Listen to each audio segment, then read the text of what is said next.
Hey, what's going on out there?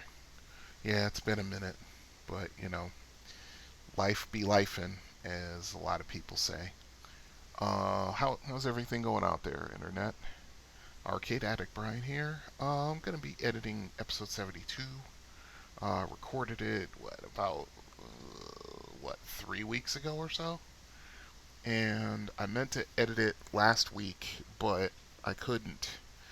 A lot of things were happening, and then I got sick on top of it, and then, of course, my insomnia has been kicking my butt, you know, at the most inopportune of times, that's for sure. So, um, yeah, that's pretty much what I'm gonna do, and then I'm gonna set up. Um, as a matter of fact, I need to send something to my email really quick, so if you will.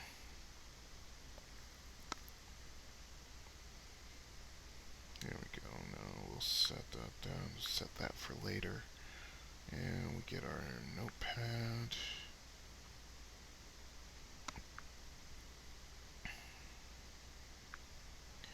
And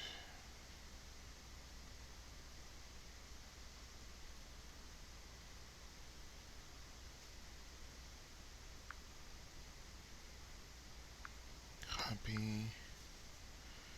And then we open up our email. Just doing this on my phone, so bear with me a moment.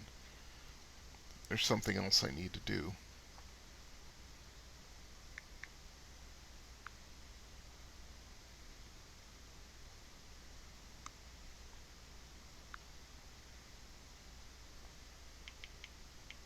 And send that. There we go. Alright. Yes, I know I have mail. Okay, let's see. To the inbox. That.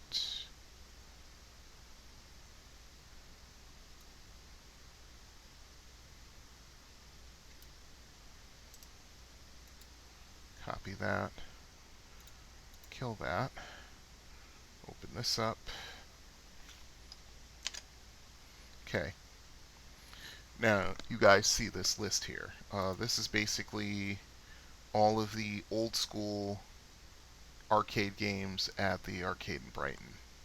What I need to do is go through this list and mark down the years of each one of these games. I could probably do this off the top of my head without too much difficulty. Let's see.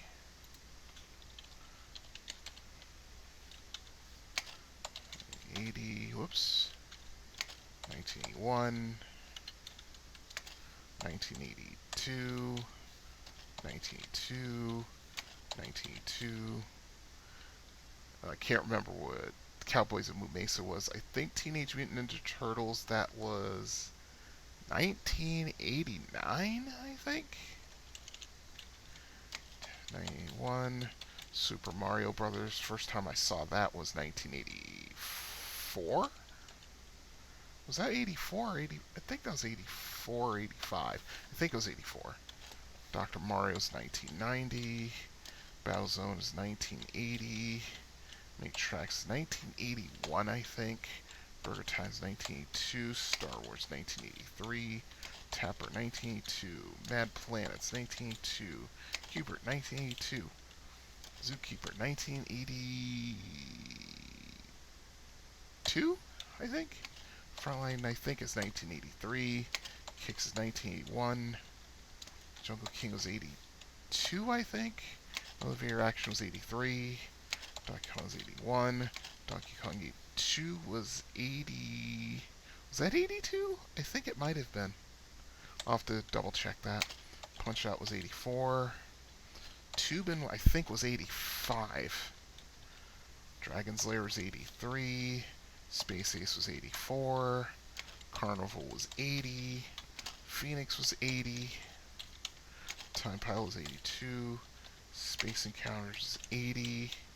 Asteroid Deluxe is 80.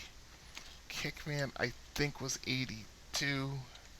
Tron was 82. See, it's hollow. I think it was either 82 or 83. Can't remember which, so I'll put down 82 for now. Wizard of War was 80. Galaxian was 79. Rally X was 80. Junior Pac-Man was 83. Ms. Pac was 81. Pac-Man was 80. Galaga was 81. Gapless was 84. Bosconia was 81. Super Pac-Man was 83. Or was it 82? Was it 82? Might have been 82. Because, yeah, Junior Pac-Man was 83. That's right. A Super was 82. Space App was 80. Gorf was 80. Crazy Climber was 81. Dig Dug was 82. Missile Command was 80. Super Cobra was 81. Frenzy was 82. Arkanoid was 85. Centipede was 80. Asteroids was 79. Donkey Kong 3, I think, was 83. Donkey Kong Jr. was 82. The remix, I forget. Gyros is 83. I'll have to look up the remix. So, yeah. And the overwhelming majority of the games that you see on this list, I saw when they came out. Almost all of them, as a matter of fact. With the exception of, like, Donkey Kong Jr. Remix. Saw Tubin when it came out. Yeah, all of these. Yes, I didn't see Mad Planets, I think, until 83. Because there's only one arcade that had Mad Planets back in the day, and that was the Connecticut Post Mall arcade. That was the only one that had Mad Planets. So yeah, I mean, all of these. You know, Dr. Mario I didn't see until I played it on the Super Nintendo in 1990. Or actually, I think it was like 93 or 94, because my roommate at the time was really into it. Super Mario Brothers, of course, that came out. That was, of course, was the pack-in. Actually, I think that's 85, because that was the pack-in with the NES. I think I'd have to look at, and of course, Cowboys of Moo Mesa. I can't remember. I think Cowboys of Moo Mesa is like 93 or 94, maybe. Let me look it up. Now, see, now I'm curious. Now I got distracted.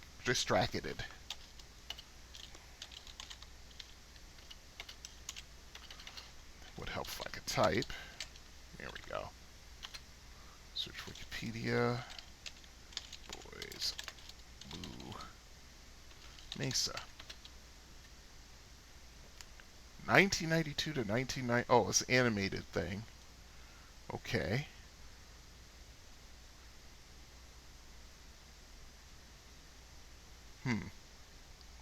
Yeah, that's what that is.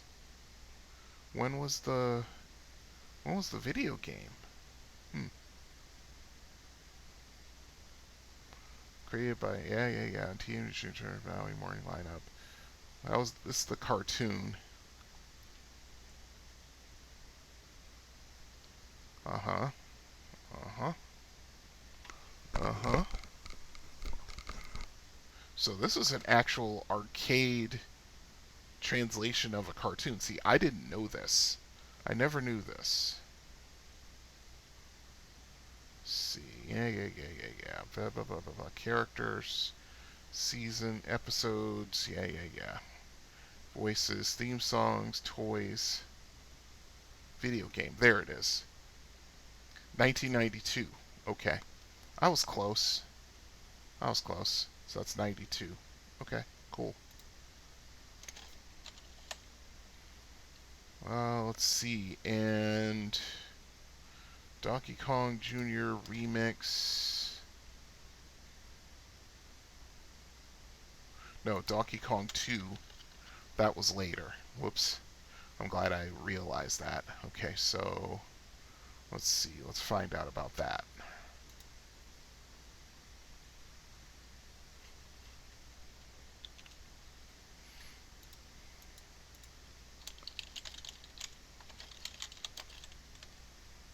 Oops.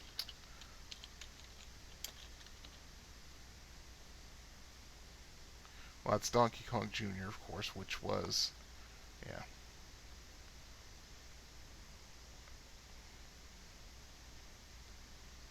It's not what I asked for, though. Well, let's go to the original Donkey Kong because it might have the information there. Okay, da da da da da. Let's go to the end.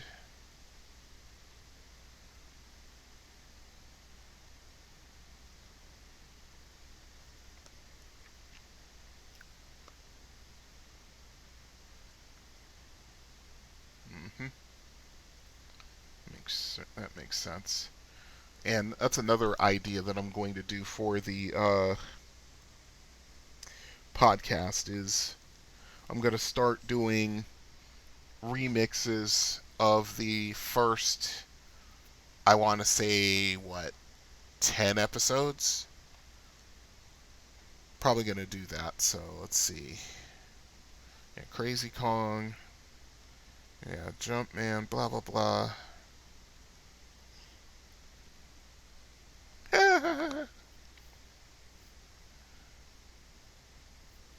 Yeah, let's see. Yeah, Donkey Kong 3, yeah. Uh-huh. Later games. I'm surprised they don't have this listed here. Let's see. Let me try something else.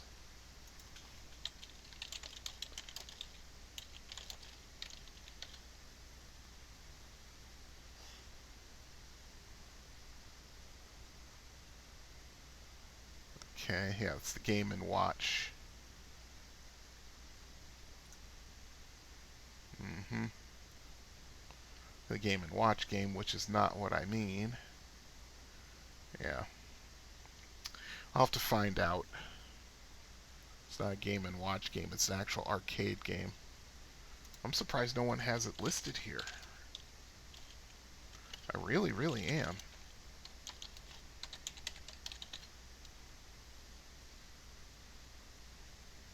List of Donkey Kong video games. Okay. Well, let's see. Uh-huh. Yeah, Donkey Kong Jr., Donkey Kong 3, Donkey Kong Jungle Fever, blah blah blah, Banana Kingdom.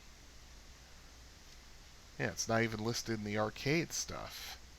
That's really interesting.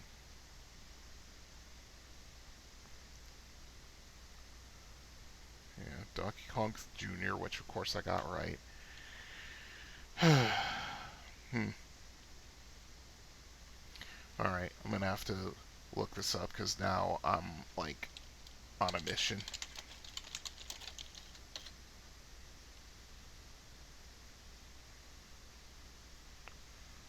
Jumpman Returns.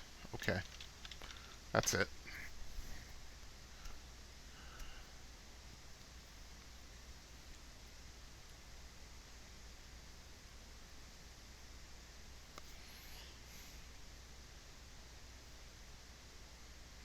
Hmm. I wonder if they have it listed. Let's find out.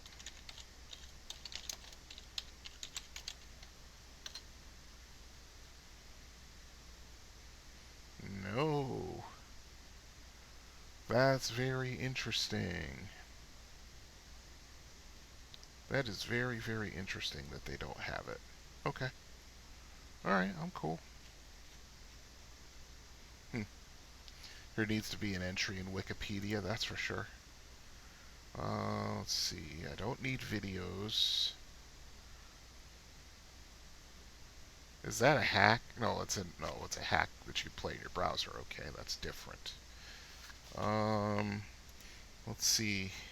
I'll play this video. Nope. Okay, never mind. It was a thought. Hmm. Hmm. Okay. Let's see.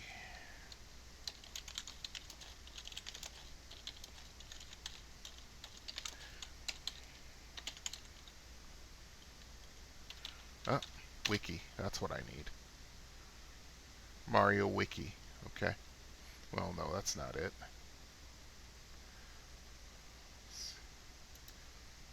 8-Bit Central. But when was it released? Ah, 2006. Okay, that's what I needed to know. That is exactly what I needed to know. So, Donkey Kong 2, 2006. And let's find out about Donkey Kong Jr. Remix.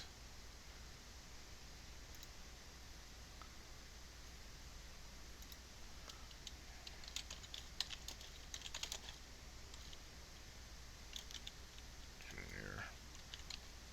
Remix.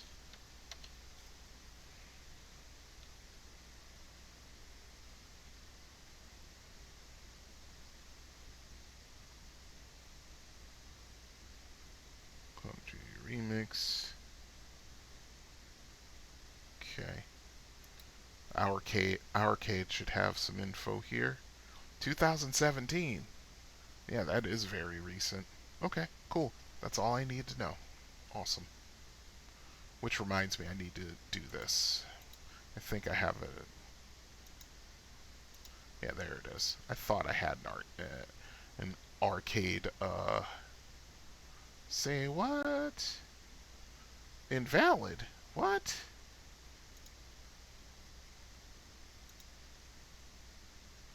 Huh. Okay. That's very, very, very interesting. Hmm. Hmm. Alright, well, we'll work on that. Okay. We'll come back to that. So, let's go to the list. 2016. Was it 17? Ugh.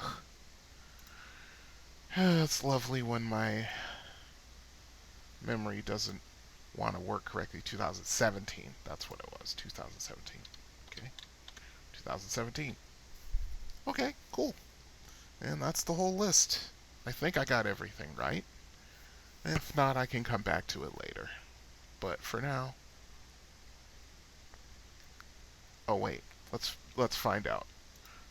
I don't remember when TMNT Arcade.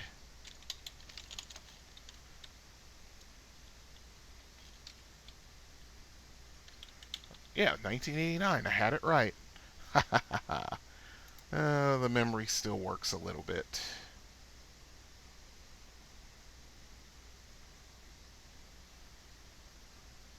Yep, 1989. I had it right. Yay. Okay. Now, what I'm going to do later, well, I'll probably do it now since I'm like got my nose into it. Um, Basically, what I'm going to do is this was an idea that a coworker of mine at the arcade came up with because she's not very good at the old school video games. And so she asked me, or suggested to me, I should say, to do Let's Plays at the arcade in Brighton, of all our machines. Kind of do it sort of how Broken Arcade does it.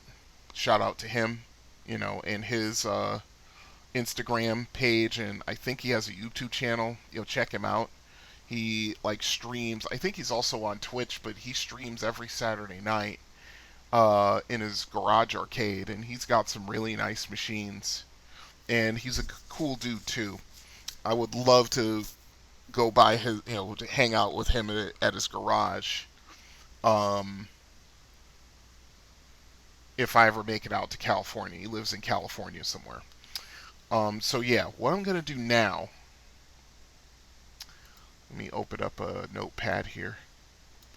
All right, and I'm gonna break this down by gear. Games at the arcade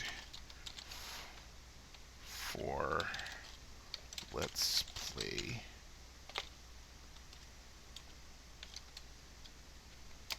videos. So my idea is to basically do this in chronological order.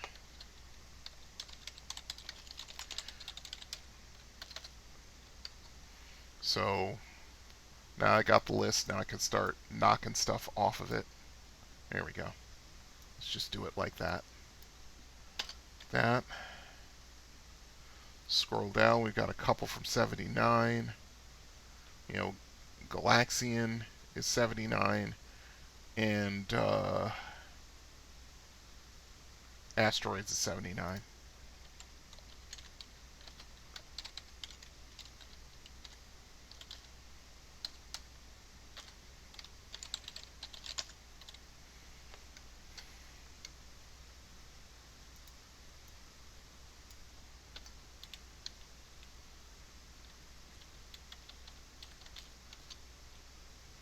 Yeah, 1980 has a ton because 1980, as I've said in the podcast, 1980 is when video games really started blowing up.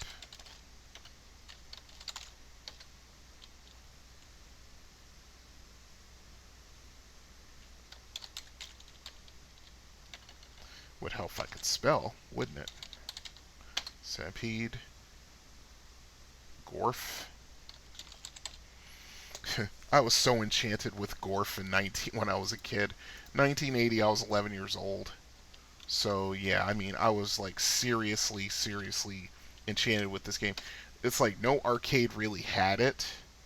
The only place I ever played Gorf was 1980 and 1981 at the James E. Strait shows when they came to town every summer, and I went there in 1980 because I was with 1980. I'm still like playing Space Invaders pretty heavy, because things didn't really start taking off until, like I say, probably about mid to late 1979 as far as games go.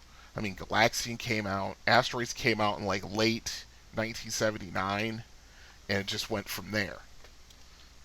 Missile Command.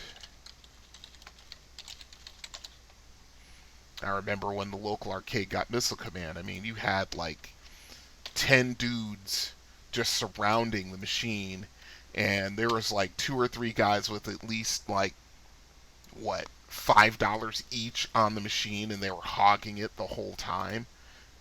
You know, I remember when I went to the arcade, in my local mall, and I saw it, and I was like, this is awesome. This is a great looking game, and I wanted to play it, and I had money to play it actually, but the problem was is that all these rich kids were freaking hogging it. I mean, they were hogging it hard too. They were playing like multiple games, even though there were like people who had quarters on the bezel, quarters on top of the console, you know quarters where the control panel met the screen and all that kind of stuff.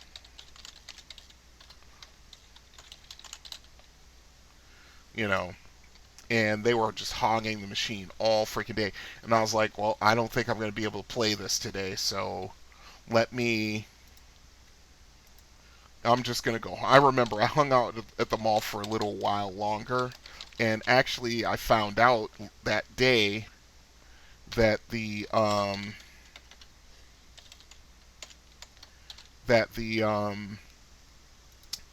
there was an Italian restaurant on the same level as the arcade, and they had a bar, and the bar actually had a cocktail Missile Command machine in it, and I was always fascinated by that game, by that because it was just like the arcade game that was in the video game that was in the arcade, but smaller. It was fascinating to me. Let's see, is Crazy Climber 80? I'm pretty sure Crazy Climber's 81. Let me make sure of that. Since I got Wikipedia open, I might as well. Yeah, 80. Oh, it is 80. Oh, see. This is why I gotta double check my work, because my memory doesn't work so good sometimes. So Crazy Climber is actually 80. Okay. Okay, that's cool. See, I'd rather find out that I got something wrong now than find out later when somebody on, someone on the internet, oh, you got that wrong, man. Yeah, Defender, of course. And you can say all you want that, people want to say Defender, or at least, I don't know where it came from. The Defender came out in '80, but where I was at the James E. Strait shows, it came out in '81. Battle Zone. Yeah, we have a lot of games from 1980. I mean, I could include Tempest on that list, but it actually came out in '81, even though the Atari trademark on the machine in attract mode says 1980. Okay, I think we're done with 1980 here. Okay, cool. All right, go back to the top, and we start with 1981. So yeah, the idea is, like once every couple of weeks or so, I'm gonna go up to the arcade before either whether it's my coworker Charles or my coworker Ashley, or maybe even sometimes my coworker Matt. Before they open the arcade, I'll come up about half an hour early. Hopefully, I can get some. Oh, that's right, I got to order that for Amazon. Okay, I gotta make a little note here. Hold on, I gotta do that like right now, because if I don't do it now, I'm gonna forget. So here, let's just put that down. And I need. No, I don't. Oh, no, I don't need to sign in. What are you doing? Yeah, give me that. Right, note.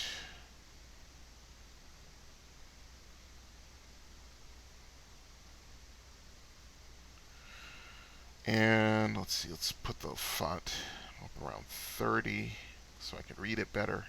Alright. Buy phone stands from Amazon for Let's Play videos. There we go. Yeah, I gotta look into that once I'm done with the stream. Okay, 1981, Stargate. So what I'm gonna do is I'm gonna go. Was Maketracks 81? Hold on, let me see something. I think it was. It might have been earlier, but let's find out.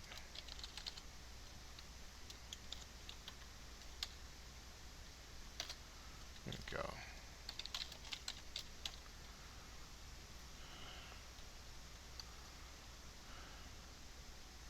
$1981. Okay, I had it right.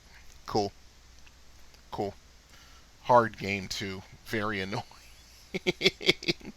Extremely annoying game. Because it was so hard. But that's how I knew about Spanky's, because Spanky's had Maketracks. They got Maketracks. I was hanging out in Spanky's in '81. That was like my second arcade home away from home, like I've said in various episodes. Kicks is '81, I think. Let's just double check that, just to be certain. Yeah, '81. Okay, I got that. I got that right. It's a pity, but nobody plays that game. It's a pity. It just basically sits there and just goes through attract mode all day long. It's a little bit sad.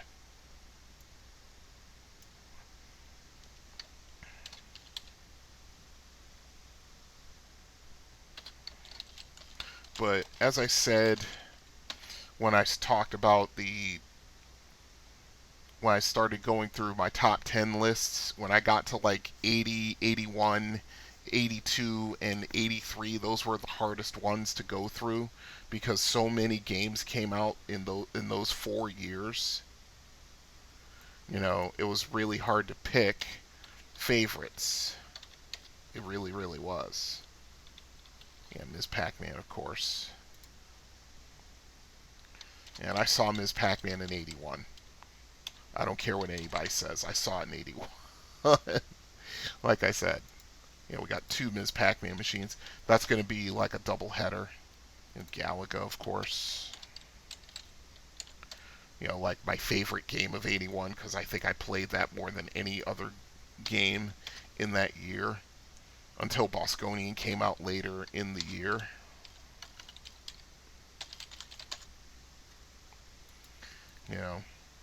Because Bosconian, I thought Bosconian was a sequel to Galaga, like I said. Now, Super Cobra came out in 81, although its predecessor Scramble came out in 80. Because I remember my home mall got that. So, yeah, I'm done with 81. Okay, cool. Thought there were more 81 games, but okay. 1982. Now, I know there are more 82 games than there are 1980 games. There's 1, 2, 3, 4, 5, 6, 7, 8, 9, 10, 11, 12, 13, 14 games made in 1980. We've got the arcade. I'm pretty sure we're going to beat that. So let's do this.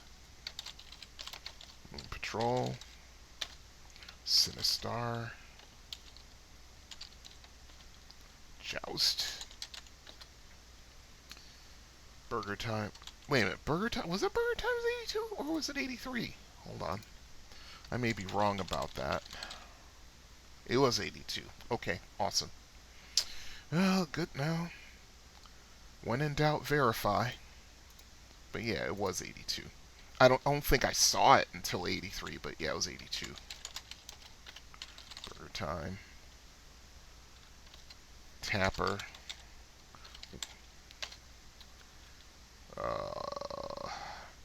Mad Planets.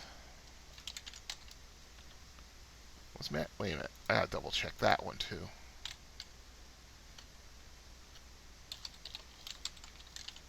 Oh, it was 83. Okay. Alright, I was wrong about that. Okay, so Mad Planets is 83.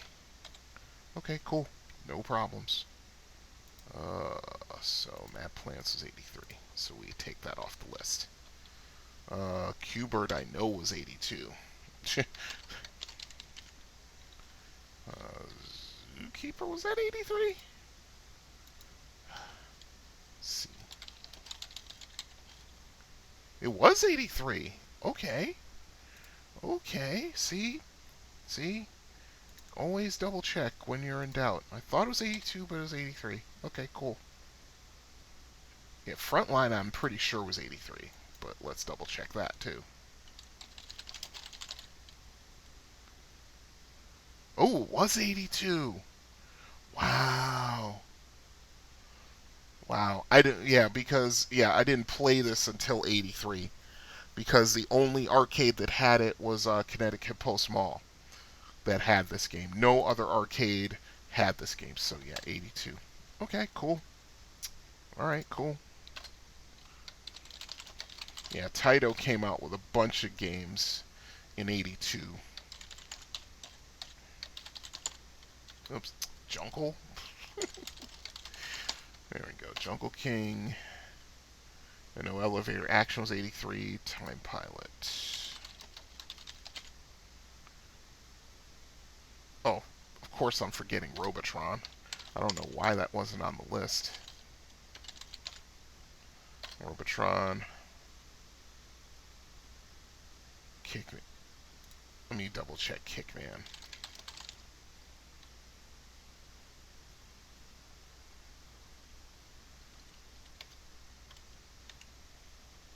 Huh. Seriously? That's not listed here? It's called Kick, but it was called Kick 81? What? What? Wow. Okay. You see? I did not see Kickman until probably 82. I think that's why I referred to it as 82. Okay, 81. Alright, so that's another one that goes on the list here.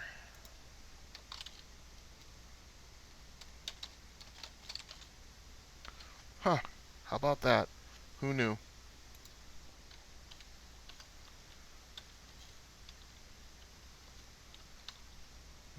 Time Pilot, Robotron, Tron. Let me double check Satan's Hollow. I'm pretty sure that was 82, but I want to double check that.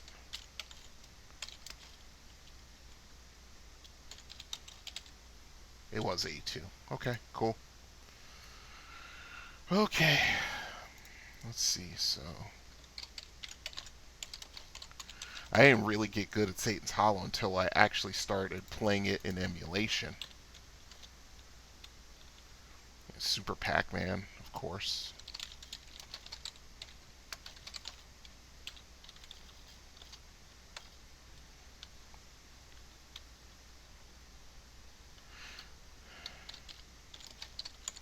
Dig Dug, Frenzy, Donkey Kong Jr. So that's what? 1, 2, 3, 4, 5, 6, 7, 8, 9, 10, 11, 12, 13, 14, 15, 16. 16 games that were made in 1982 we have at the arcade. 1983. And we roll back up. Let's see, we get rid of these. Delete those. Delete that. Delete that. That. Those two. That.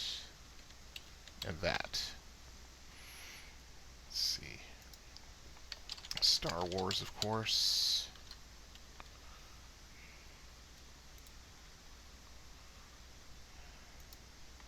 Mad Planets. Zookeeper.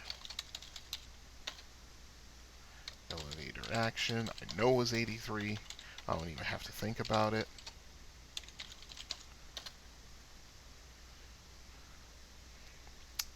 Now, Dragon's Lair had a release in 1983, but I'm pretty sure that we got it in the winter of 1982.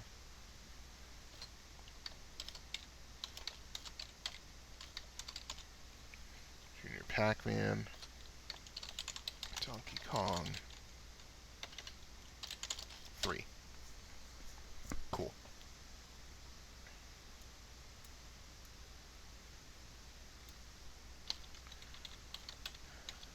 Oh, Gyros, of course. Okay. Okay, so we go and eliminate all the 1983 games. And now we're into 84. And the funny part is, I think we only have like three games from 84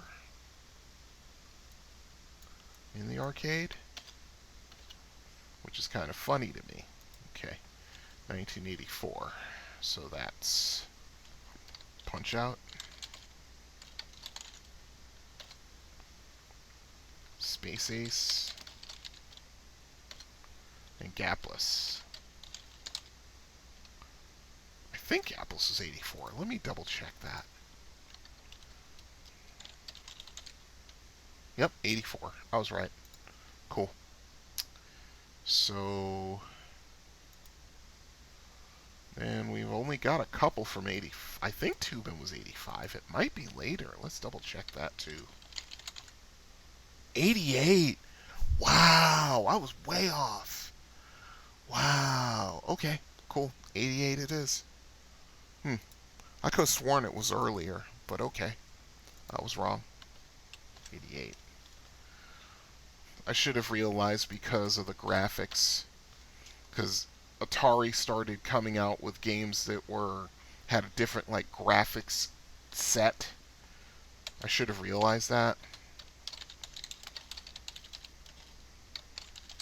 Super Mario Brothers, Arkanoid. Let me double check. I think Arkanoid was 85. It could have been either 85 or 86. It is 86. What? See? You see? See? This is what happens. Okay, cool. So that goes into 86. That's the only game we have that's like 86. Okay. Cool.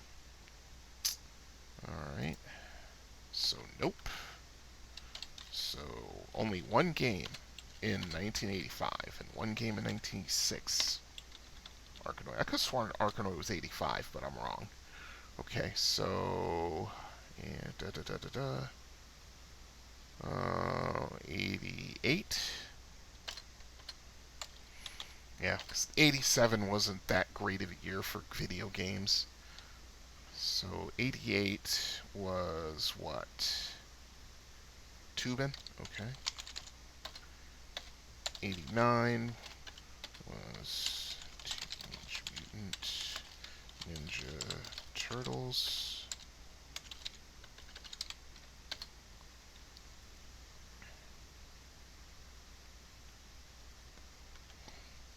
90 is Dr. Mario. 1992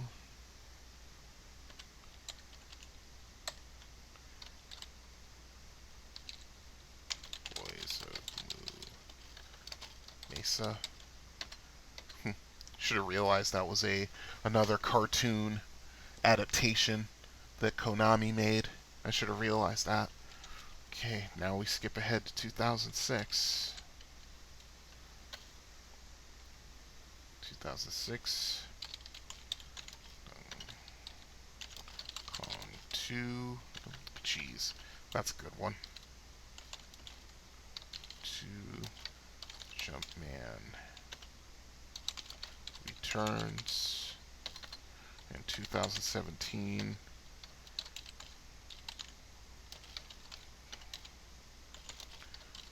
Junior Remix. And that's everything. Sweet. Okay. Alright. Delete that. Then we cut and paste. Like that. That's fine.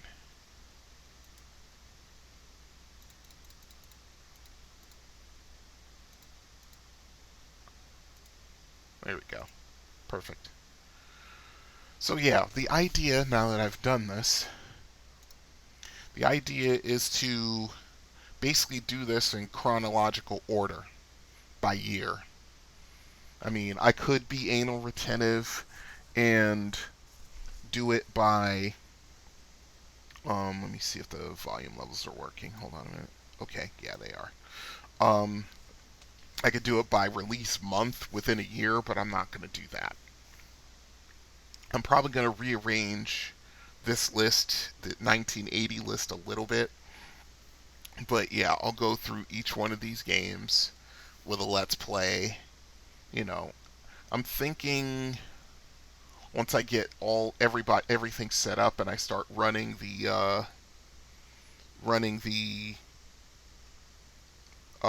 phones to record video, I'll probably have one if I can buy the phone stands. I'm gonna have one like, just over my shoulder, or just next to me or whatever. Basically taking video of the screen, of the action on the screen, and then the other one's gonna be on me. Cause just basically be on my face. So I'll be playing and I'll probably be talking while I'm playing, and things like that. And then just uh, upload the videos to my computer, do the editing, make sure everything's sort of synced together. And, everything's synced together, and then just run it. Screen within screen, I guess. And then release them on like TikTok and Instagram for the Arcade Brighton to, sort of get people to, sort of get people's interest up in the old school games. Not that we lack for interest in the old schools, but Ashley's idea is such a good one that I'm loath to let it just go by the wayside. And quite honestly, if I'm gonna be If I'm going to be, 100% honest, I almost did. So, okay, we'll put it in here. Yeah, we'll put it right there. Okay, list of games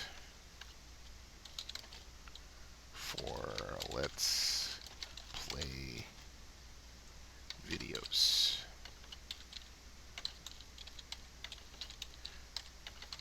There we go. Sweet. And I can kill that. Okay, now that that's done, that took a good 45 minutes just to do, with me just, yakking it up with you guys. So, alright, so let's go to the main course. Let's see. Alright, let's just kill that. And let's get some editing done, shall we? Now let me make sure that the audio is the way it's supposed to be. Let's see, audio setup, playback device. Should be here. I'm going to play it. I'm going to play something just to make sure it goes through the speakers. That way you guys can hear it. So let's find out. Alright, solo. Let's... Yep, see, that went through the... Oops. Audio setup. Playback device through the headset.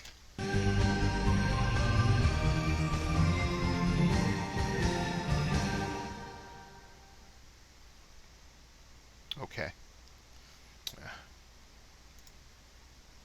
Yes, translucent TB. Sometimes it's a wonderful thing, sometimes it's an annoyance. Let's see. So, I need to do the volume mixer. And let's see. Let's turn this down just a little bit. Down to about 13 should do it. Okay. Alright, with all that done, let's get to editing. Then after I edit, I'm going to go get something to eat, so I'm probably going to cut it short after that. Yeah, I need to look at Arcade, because for some reason my I don't think my email was ever validated. I was supposed to get an email from them. Okay, that's what it was. I remember now. Alright, let's see. Alright, so we solo that, and then we do this. Okay, it is Wednesday, February 7th, 2024. The time is 11:56 p.m. This is episode 72 of Confessions of an Arcade Addict. Let's see, I checked email earlier. Hey folks, what's going on out there? Brian here, and this is episode number 72. Okay. And then we start the editing process. And we move this right about... Why won't that... Oh, that's right, it won't move because there's another audio file at the end. Oops. Zoom out. There it is. That's why it won't move. Let's move that over that way. Smooth that out of the way. What is that? I'll have to do that in a minute. Let's see. Alright, let's go back over here. There we go. And we just move, whoops, no. There we go. And we just move that right about there. And then we just start the intro and we just edit volume levels.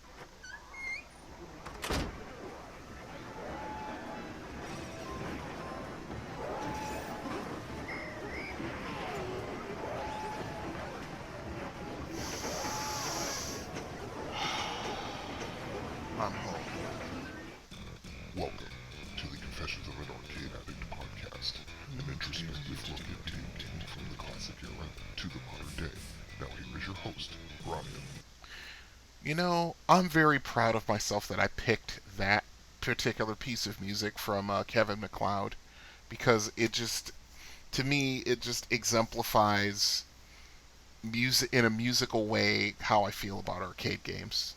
Like in just even with the music, it's just a love letter to arcades.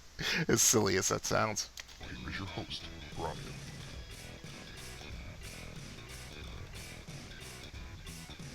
Hey folks, what's going on up there? Brian here, and this is episode number 72 of the Confessions of an Arcade Addict podcast. Alright, to catch you up to speed, since I posted episode 71 several days ago, let's see. First thing that happened is that last week I got to 18 days out of 20 in a row, and then I started getting sick. Um, Apparently, my immune system was just run down because I wasn't getting very much quality rest. Um, Full disclosure, my son is having nightmare issues, and he's been sleeping in our bed. And yeah, and he sprawls out, and he's all elbows and knees, and yeah, I wasn't getting very good rest. Let's just put it that way. No, I was not. So yeah, you combine that with working 18 days in a row at my age, and yeah, it's no big surprise that this kind of thing happened. So yeah, I woke up. I was not feeling well on Thursday night, but I went to work anyway. Um, and then I woke up Friday morning and I was not feeling good at all. And I got my son off to school, and then did a couple other things, and then laid down for my morning slash afternoon nap. And I said I'm gonna wake up around 1:30, and if I'm not feeling any better when I wake up, I'm gonna call in. So yeah, I went to sleep and woke up, and I immediately woke up feeling worse. I took something for the headache that was oscillating on a pain scale of 1 to 10, was oscillating between like a 3 and like an 8, and it would just go back and forth. And the first thing I did Friday morning was test myself for COVID before I did anything else, and it was negative, thankfully. Um, and then from there, I just said, okay, I'm gonna call it here. And I called into my main gig and said, yeah, I'm feeling terrible. And not only that, my I'm sick voice was in full effect. That means my voice drops about a full octave or so, where I'm talking like this or something like that, maybe even lower than that. I can't do the impression any justice because yeah, it's like yeah, it wasn't good. So yeah, I called in, and then I went back to sleep and slept all the way right up until my son was about to come home from school. Collected him, got him squared away. Then he went off to therapy, and then I immediately went right back to sleep. And I slept probably until I think I slept probably until about 7. Just before my son comes home from his ABA. And after he came home, then yeah, I mean, I was just not feeling all that great. I mean, the good thing is that at least my appetite didn't go anywhere, so I was able to eat. And then so I go to bed fairly early for me on a Friday, which I think was like 1 a.m. or something like that. And I wake up in the morning, get my son squared away, get him off to therapy at like what 9, get him off about what is it? What time does he arrive? What about 9ish, 9:30ish, something like that. And oh, that's right, 10 o'clock. He arrives at 10. So got him squared away, got him off to his therapy at 10, and then I basically texted my manager, said, I'm not going to be able to come in. I feel absolutely terrible. And he's like, yeah, okay, just stay home, no problem. So yeah, that's why you didn't see the quasi obligatory um, Facebook post that I usually post during my shift when I've got a few minutes. Um, and then, yeah, basically over Saturday and Sunday, I basically slept. I think I slept probably about. On Sunday, I think I slept like 13 hours or something like that. And then I woke up Monday and I was actually feeling a lot more like myself. And I was like, all right, so it's time to go back to work. And here we are, what, 3 days later?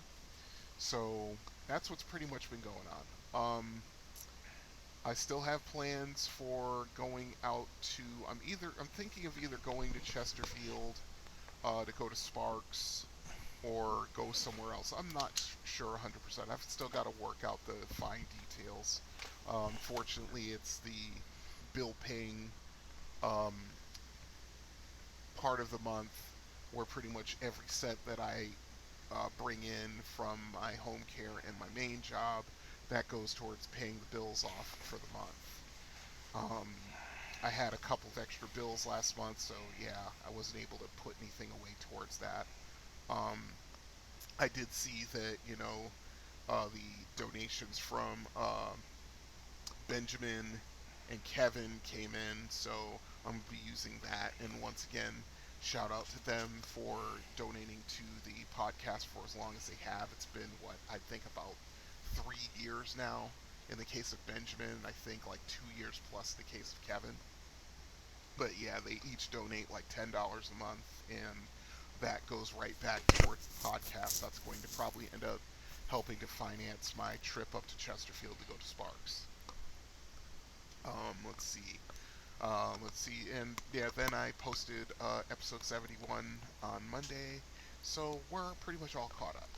So let's see. So yeah, once again, I checked emails and voicemails, and still nothing's out there. So once again, if you have, yep, hold on a second. Uh, yeah, I've got to go AFK for a minute. So BRB.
All right, I'm back. Sorry about that. It took so long. Um, I just decided my roommate needed me for a minute, and then after I got finished with that, I decided to make myself dinner. So what I'm gonna do is I'm gonna mute the mic. I'm gonna keep editing, of course, but I'm gonna not be talking because, quite honestly, I'll be stuffing my face. So, all right, here we go. Let's see. We want to mute that.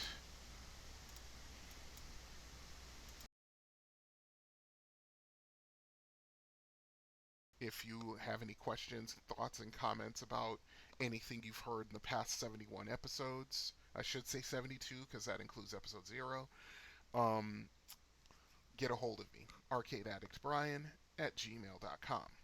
Also, there is a phone number for voicemails, and that number is, and of course, I draw a complete blank because, yeah, my brain doesn't want a brain right now. Edit.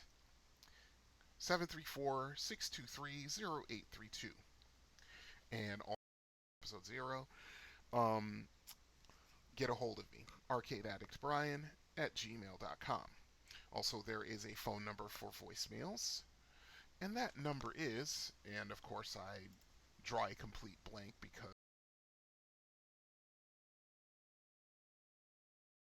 and of course, I draw a complete blank because, yeah, my brain doesn't want a brain right now. Edit. 734-62.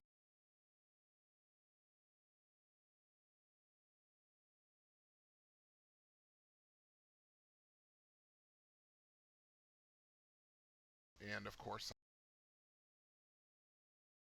number is 734-623-0832.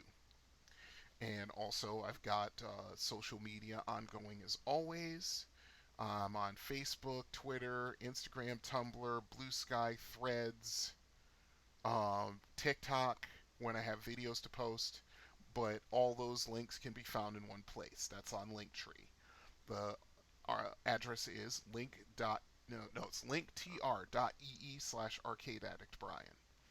So you have and in there you get emails, all the social media. I'm also on Twitch, and I'm probably going to be, uh, I might be streaming from Kick. I don't know yet. Kick it just doesn't have the people, aside from the heavy hitters that have, moved from Twitch to Kick. Um, what else? Hmm, was there something else there? Um, So yeah, I mean, if you've got any, questions, thoughts, comments, things like that, hey, just get a hold of me. Let me know what you're thinking. As long as you're nice about it, because I don't want to deal with people who are not nice. It's not fun. So, hey, get a hold of me. If you got a game that you would like me to cover, or a story, involving a game that I've talked about, hey, just get a hold of me and we'll have a little discussion about it. No problem. Okay, so let's see. I've got 3 segments this for this episode. I've got yeah. So edit. So without any further ado, let's just get right into it. Top tens segments this for this episode. I've got yeah. So edit. So without any further ado, let's just get right into it. Top tens segments this for this episode. Without any further ado, let's just get right into it. Top tens.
just get right into it. Top tens.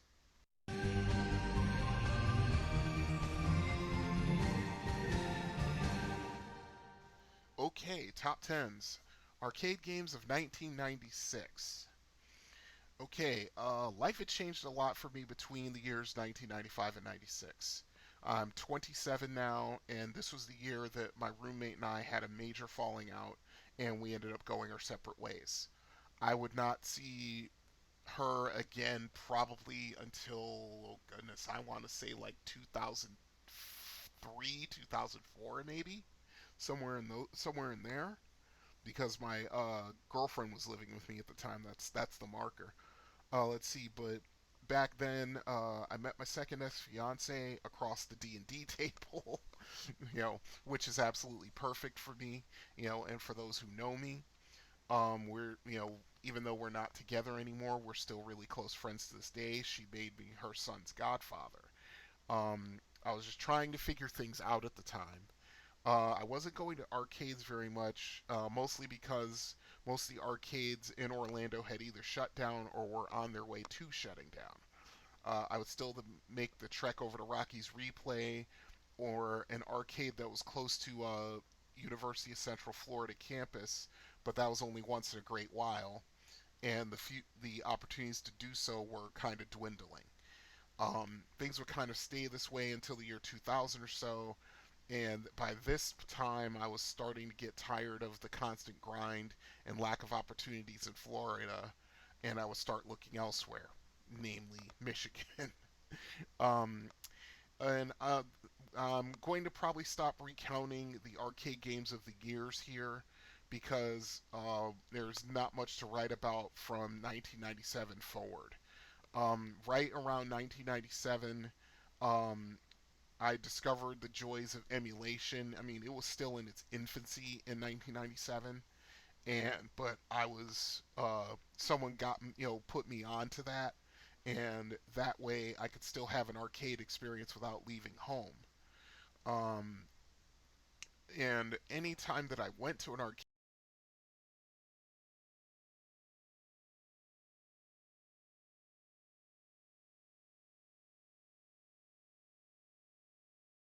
home, and any time that I went to an arcade during those years, I was much more interested in playing classic games than I wasn't out on the lookout for anything new quite as much. So, yeah, I think 1996 is where I'm going to call it as far as top tens goes. I mean, I could continue going, but it just wouldn't be on the same level as the previous years, starting way back in like what 76 to 70 78 or whatever it was when I started top tens. So yeah, I'm gonna call it here. But anyway, once again, these are 10 games in no particular order that I thought were the best ones that came out in that year. So without any further ado, let's go. Street Fighter Zero 2 slash Street Fighter Alpha 2. Now, I enjoyed this game a lot. It was fun. I enjoyed its predecessor, Alpha 1. Alpha 2 was just more of the same but better, at least in my opinion. I had mostly become a Ryu slash Ken convert because I despised the changes that Capcom made in the character Sagat in the original Alpha, although I would still play Chun Li from time to time. Alpha 2 was more challenging and faster, but it wasn't overwhelmingly so. I mean, at least when the game was on like regular speed. I was never a big Turbo fan. I just wasn't. Even going all the way back to Street Fighter 2 Turbo, back in what 1992. That came out just after Champion Edition. Um, they tweaked the game so it wasn't quite as much of a combo machine as Street Fighter Alpha was. The Sega Saturn version is quite possibly one of the best arcade port of all time, in my opinion, because it had about 99% of the arcade experience, and only hardcore players would be able to detect those changes. Okay, 19XX, The War Against Destiny. This is a game that I would play at Rocky's Replay every time I went there. The difficulty curve was fairly steep in this game, but it was still quite a bit of fun. I got maybe 3/4 of the way through the game before I stopped playing it, and that was when I found it in emulation a few years later. This was a game that, while it was in the spirit of its progenitor 1942, make no mistake, it was very hard. And just that's the truth. Japanese shoot 'em ups. I don't need to say much else about that. Let's see. On to the next one. Dungeons and Dragons: Shadow over Mystara. This sequel took almost everything about Tower of Doom and made it better. More special maneuvers, more hidden treasures, a deeper storyline, alternate outfits for each character, and more characters as well. The only place I knew of in Orlando that had this game was at the Church Street Station Arcade, and I would get there as often as I could to play it. Next one, Super Fighter. Edit. Super Puzzle Fighter 2 Turbo. Next one, Super Fighter. Edit. Super Puzzle Fighter 2 Turbo. I didn't really. Next one, Super Puzzle Fighter 2 Turbo. I didn't really start playing this game until it had come out on the PlayStation, but my roommate absolutely loved this game and she would play it almost daily at the time. This was before things went to hell between us. It was hilarious. All the characters were in chibi mode, which is like little kid mode, and the things that they would say and do in the game would absolutely leave you in stitches, even if you couldn't understand a word of Japanese.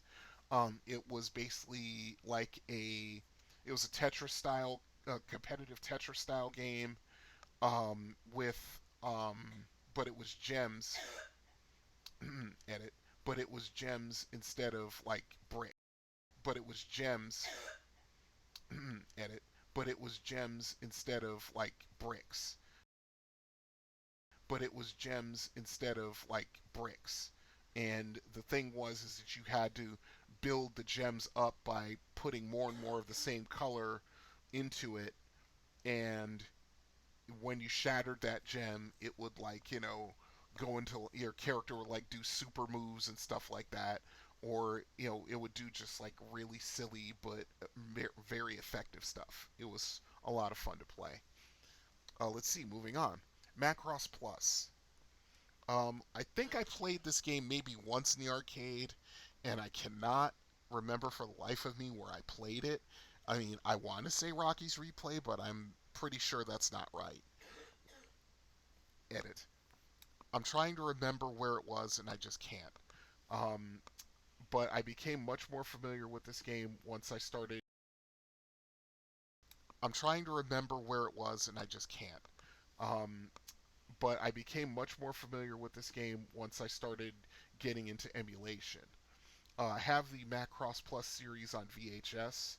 And side note, I had a friend of mine, his name was Kim, who was a really avid anime trader back in the day, and he recorded those for me. I mean, the guy had a setup with like top of the line. Um, were they Pioneer or were they Sony? I think they were Pioneer. Pioneer VCRs, stereo hi-fi 4-channel VCRs that he would use to record uh, episodes of anime series and OVAs and that kind and movies and that uh, record record uh, record episodes of anime series, record episodes of anime series and OVAs and that kind and movies and that kind of stuff. It was really cool that my roommate and I knew him, because yeah, he had no trouble trading back in the day. But I digress.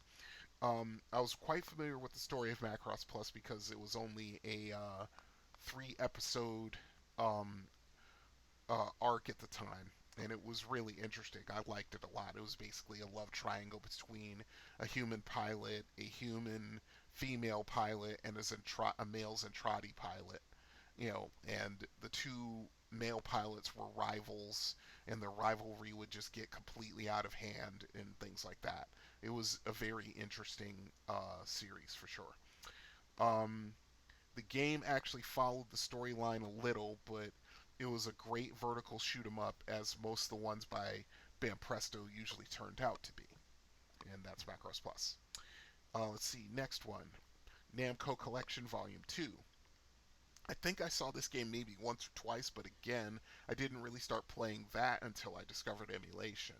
The games on it were Pac-Man, Dig Dug, and Rally X, all with the classic arcade games that I knew, and the rearrangement games which were prettier and tougher to play.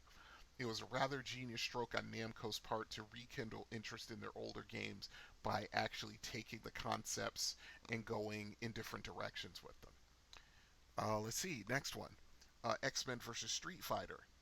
I was down with this game from the first time I saw it, but I just didn't have the time to devote to mastering it. I remember being a fan of Wolverine immediately and trying to figure out the best fighter to pair him with. Playing Rogue was fun because you could steal your opponent's powers for a time. Once you knew what you were doing, it was just a great game. I've seen people who were literally masters of the game, and this is where I think this and basically Marvel vs. Capcom was where I started going away from fighting games because it was getting too crazy for me, and that's just how it was. Let's see, next one, Running Gun 2. The only place I played this game was at the Church Street Station arcade, which had also had Shadow over Mystara edit. The only place I played this game was at the Church Street Station.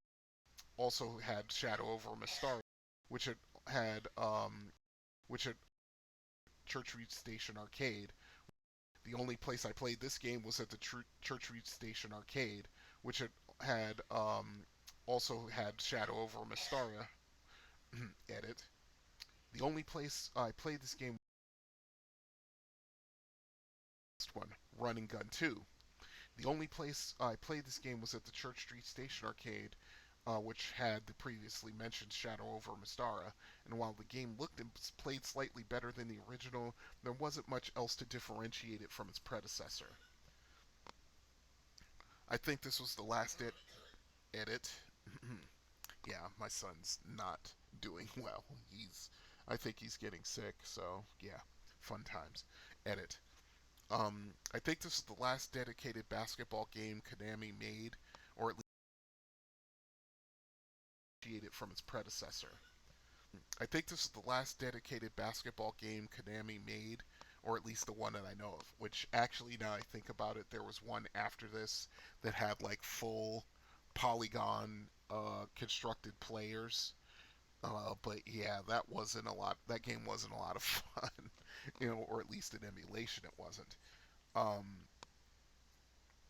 but the game was surprisingly deep. Or excuse me, sorry, edit. Let's see. From 1984, edit. Jeez, I can't read my own writing. From 1984 to 1996, Konami was the manufacturer, or at least in emulation, it wasn't. From 1984 to 1996, Konami was the manufacturer to turn to when it came to legitimate basketball games in the arcade, with the possible exception of Midway. That's not a bad run. That's 12 years. Next one, Neo Turf Masters. This is one of the best and most fresh. Next one, Neo Turf Masters. This is one of the best and most frustrating golf games of all time, bar none. I've played it several times in the arcade, and a lot more once I found that in emulation. The game is surprisingly deep for its time, as it had features that you would only see on more modern golf games like the Tiger Woods franchise. There are a few streamers that I watch who play this game. Shout out to Jalaxian. And oh goodness, I've forgotten his name. There's another one who plays this a lot, and I can't remember his name. I'm sorry. Um, but yeah, I watch them play this game all the time, and they lose their minds and rail against this game a lot to my amusement. The game can be that frustrating at times. Next one, Raiden Fighters. I like this shoot 'em up well enough, but it was tough to play. No sugarcoating that. I like the fact that you had multiple fighters to choose from, each of them with their own strengths and weaknesses. The action ramped up fast, and you had to be a veteran of the Raiden games in order to make any progress at all, or you would become quite frustrated. which is true, you know. But Raiden, basically every Raiden game in the franchise is kind of like that, even the original.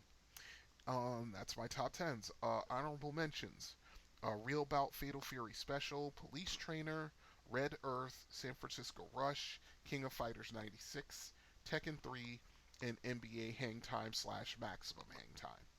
So there you go. Um, my top 10 with honorable mentions. Is there a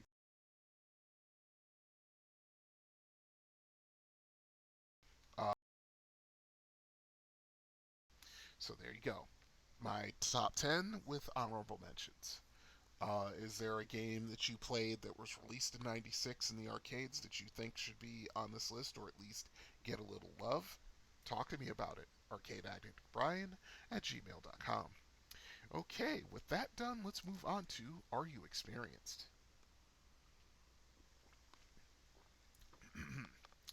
Yeah, I had to take a sip of apple juice. My throat was starting to dry out a little bit. Okay. Alrighty then. Whoops, I forgot to pull the page up. My goodness. Alright, let's do this. There it is. Okay, there we go. Alright. Okay, without any further ado, let's do this. Three, two, one.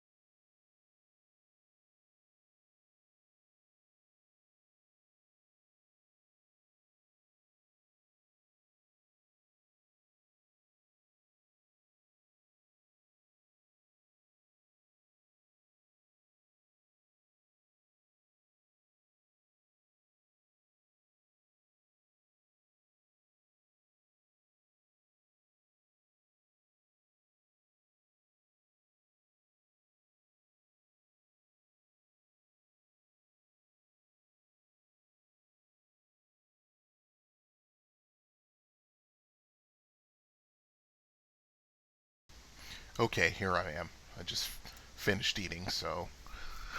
Okay, let's see. Now I remember what that little piece of audio was. I dropped in a strategy segment, or at least I think I did. Okay, if I did. Oh dear. Oh dear. Hold on. I gotta fix something. I gotta see what's going on here. Alright. See. Docs. No. Oh, yeah. Go into my show notes.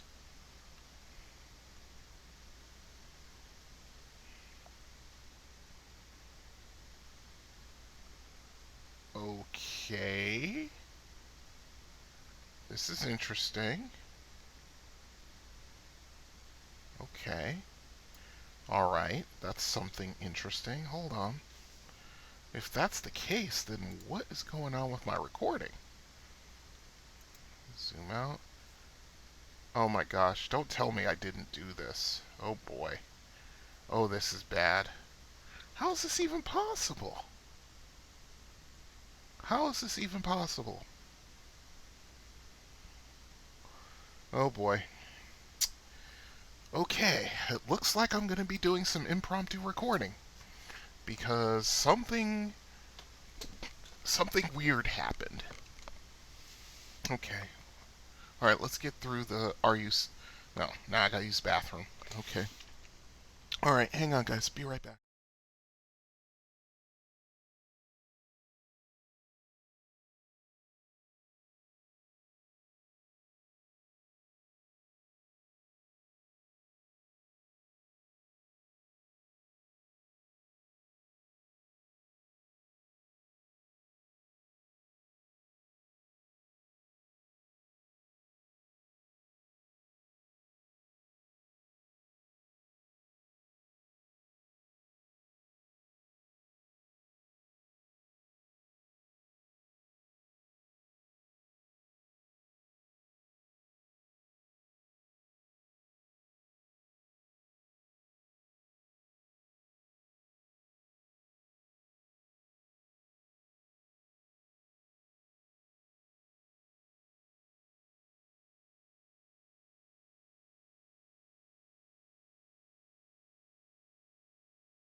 Alright, I'm back.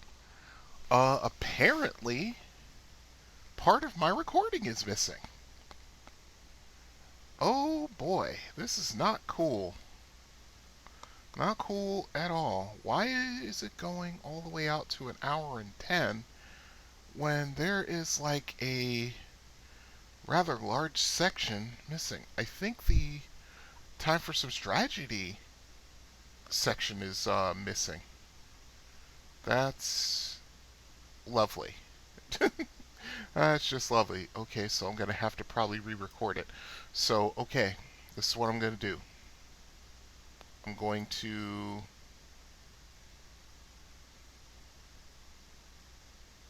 Wait, hold on. I gotta. Something's not working. There we go. There, like that. Okay. So, I think I got the Are You Experienced in there, but I don't understand where the other part of it went. But okay. Alright, we're just gonna have to re record it. Nope. So we get a little bonus. Okay, with that done, let's move on to Are You Experienced? I'm too old for this. Hiding in front seats like a teenager. Opie, I think I'm getting too old for this stuff. I'm getting too old for this. Listen, you was born too old for this. I'm getting too old for this. I'm getting too old for this. Line. Hold it. Gotta move that right about there. There we go. Say it like you believe. We're not too old for this shit. Yeah. We're not too old for this. I'm not gonna buy a hemorrhoid cushion. We're not too old for this shit. Are You Experienced? Ooh, Bank Panic. That is too close. Let's move that back a couple of seconds. I'm not gonna buy a hemorrhoid cushion. We're not too old for this shit. Are You Experienced? Bank Panic. That's better. This is a great game and just a hidden classic in my opinion, because not a lot of people, only the real like serious arcade game players and arcade patrons know about this game. But let's get right onto it by reading from Wikipedia. Bank Panic is an arcade shooter game developed by Senritsu Denki and released by Sega in 1984. Bally Midway manufactured the game in the US. The player assumes the part of an Old West sheriff who must protect a bank and its customers from masked robbers. Gameplay. Controls consist of a two-way... edit. Controls consist of a two-position joystick and three buttons to fire at the left, center... gameplay. Controls consist of a two-way... edit. Controls consist of a two-position joystick and three buttons to fire at the left, center, and right positions. Gameplay. Controls consist of a two... that's too...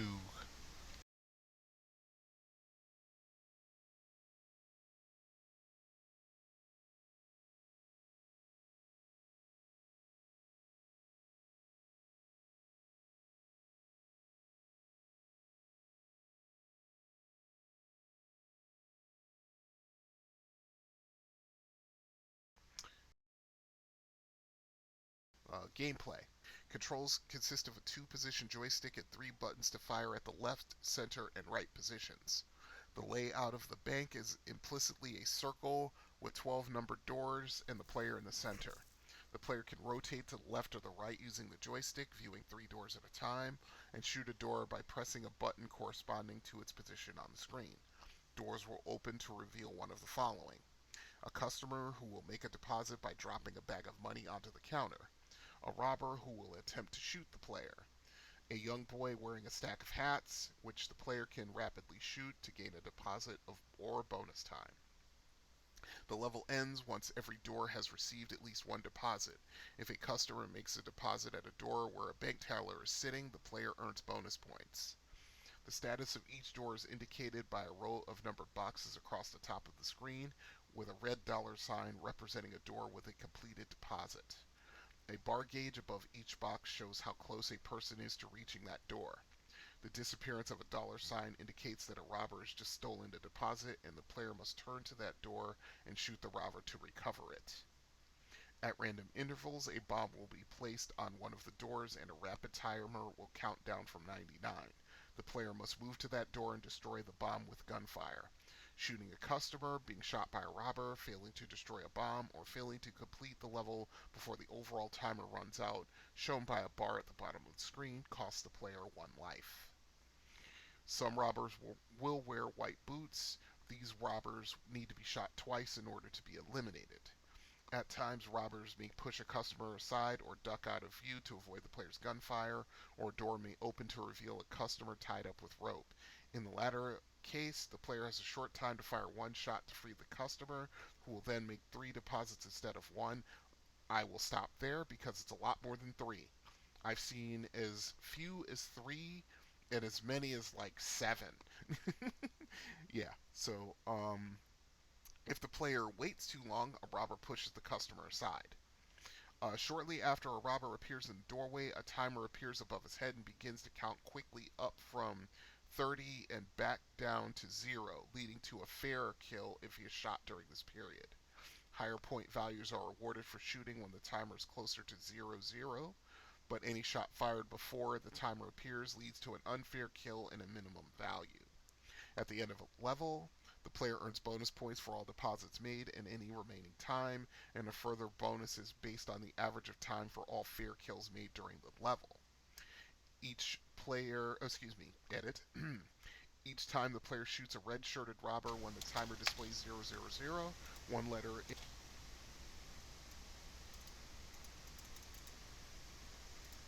time, and a further bonus is based on the average of time for all fair kills made during the level. Each time the player shoots a red-shirted robber when the timer displays 000.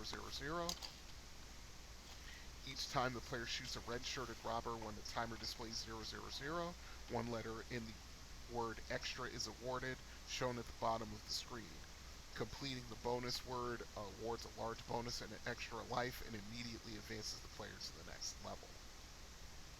Okay, and the reception really quick. In Japan, Game Machine listed Bank Panic on their November 1st, Let's try that again. In Japan, Game Machine listed Bank Panic on their November 1st.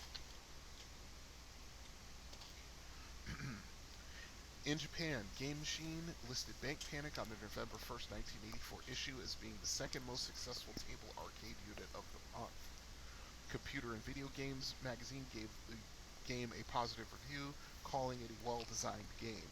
They later noted that the game is similar to Nintendo's Hogan's Alley, which was released in the same year. Computer Gamer magazine wrote that the, quote, colorful and humorous graphics make this an enjoyable, if simple in concept, game, end quote. And finally, the legacy. West Bank is a clone from Dynamic Software for the ZX Spectrum, Commodore 64, MSX, and Amstrad CPC. An Atari 8-bit family clone was released in 1992 as Bang Bank. Interesting. Alright, and that's all of the information that I have for this game. We will go right to my experiences with it. The first time I played this game was at the game room in Bolorama, and I would play this a lot.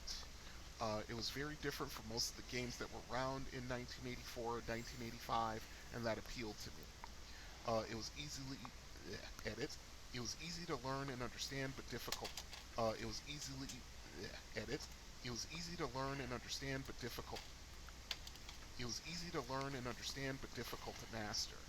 Arnie's Place had an original machine, and the Bolorama machine was in a bootleg cabinet. It played great despite that, thankfully. The original machine was very I must be tired, I can't talk. The original machine was very I must be tired, I can't talk. Okay. The original machine was very stylish and cool to look at. I forgot how much more fun it is to play this game on a dedicated machine than in emulation until I played on Mark's Jamma machine in his garage. Then actually playing a Sega machine at Fun Spot the next day. Let's just do that again since my son coughed over it. Okay. I forgot how much more fun it is to play this game. Jeez. Edit. It played great despite that, thankfully. The original machine was very stylish and cool to look at. I forgot how much more fun it is to play this game on a dedicated machine than in emulation until I played on Mark's JAMMA machine in his garage. Then actually playing a Sega machine at FunSpot the next day. Let's just do that again since my son coughed over it. I forgot how much more fun it is to play this game. Jeez. Edit. I forgot how much more fun it is to play this game on a dedicated and cool to look at. I forgot how much more fun it is to play this game on a dedicated machine than an emulation until I played on Mark's JAMMA machine in his garage, then actually playing a Sega machine at FunSpot the next day. Mark was surprised that I put up a score of nearly 300,000 points on his machine, but as I told him, I haven't forgotten very much about when we used to play doubles at the bowling alley all the time. Apparently he did. And that's Bank Panic. Let's see. That's our experience for Bank Panic. Let's move on to Time for Some Tragedy.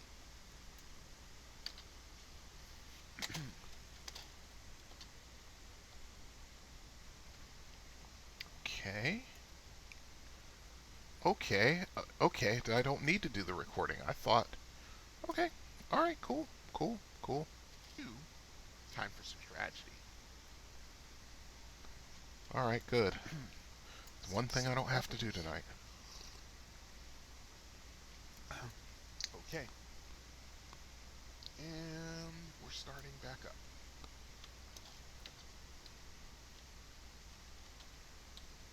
Some tragedy. Okay. Well, that's fine. One less thing I don't have to worry about. Alright, I'll move that right about there. And then we shrink it all down.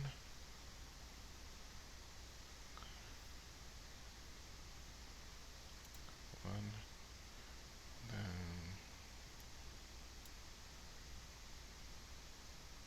Then...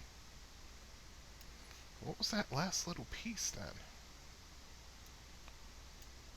I must have done it because I think I added something, but we'll get to that.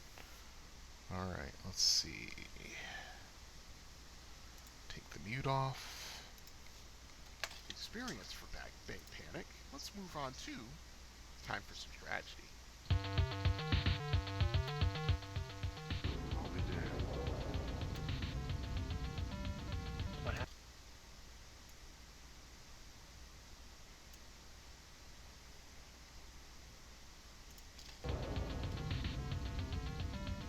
What happened? Coming bad tactics, Mr. Ryan. Oh, I never should have doubted you, boss! There's a plan in everything, kid. And I love it when a plan comes together. It's about time for me to employ a little tragedy. Time for some tragedy. Okay, Bank Panic is a game of... Okay, I need to back that off. Just to the line right there. A little tragedy. Time for some tragedy. Okay, Bank Panic is a game that starts off easy enough if you start from level 1 and it progressively gets harder. If you're good at the game, you can start from level 3 or level 6 for extra bonus points upon level completion. There are two ways to play this game. You can play it straight up, like I usually do, or you can point press a little. When you play it straight up, you're trying to get to the doors that either have customers waiting to deposit their money, and let them do that before quickly moving on to the next one that's ready. When the level starts, one door will open to reveal the kid holding a stack of hats. Usually it's the leftmost door. You know what to do. Shoot all the hats quickly and earn a deposit. With each progressive level, the stack gets bigger and more difficult to complete. Of course, when you go to a door, you have no idea when you see that red bar at the top of the door number, whether that's a customer or a robber waiting for you. Be ready either way and make sure to verify that it's a robber before shooting. You will find that as you progress in levels that the color of the clothing the customers wear is getting closer and closer to the colors the robbers wear, and that's intentional. That's a definite game design thing. Let the customers make their deposits and get off the level quickly. Your bonuses for deposits won't be so great, but you will get decent bonuses for time left if you're quick about it. And if you time the bandits right, you can get a good end of level bonus dependent on the average reaction time you had when killing the bandits. Ideally, you want to have a reaction time of 0.00 seconds, which I think gives you a bonus of 10,000 points, which is absolutely huge. You can, of course, shoot them on sight before they have a chance to draw on you, which is actually a good way to end the level quickly, especially if you have a reaction time of 0.05 or lower. If you're point pressing for the first few levels, you're gaining deposits like normal, but once you get 11 or 12 doors deposited, you start going to all the other doors except that last one, looking for additional deposits and more bandits to shoot while keeping an eye on the clock. This method, of course, has more risk but better reward. You can do this without many problems for the first 2 or 3 levels, but starting around level 3 or 4 is when the bandits start robbing doors where deposits have been made, and also start shoving customers out of the way to shoot at you. If your timing is really good, you can still point press, but you have to be smart about it.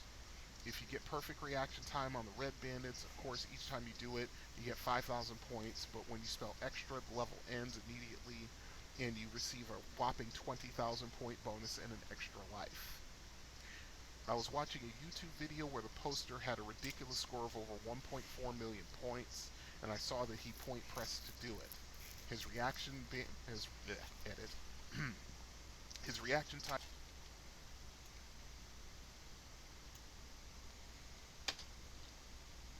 point pressed to do it. His reaction time to the bandits was incredible. His end of level time was always 0.07 or lower. In closing, Bank Panic is a classic, and not a lot of people seem to know about it. It's a little bit rare, and I don't see it very often, but when I do, I will always edit. Jeez. It is a little bit rare, and I don't see it. It's a little bit rare, and I don't see it very often, but when I do, I will always edit. Jeez. It is a little bit rare, and I don't see it very often, but when I do, I will almost always. It is a little bit rare, and I don't see it very often, but when I do, I will almost always play it or fire up main. Jeez. Okay, edit. It is a little bit rare, and I don't see it very often, but when I do, I will almost always play it or fire up main and play it that way. It's a fun, yet hectic game. And that's Bank Panic. A little information,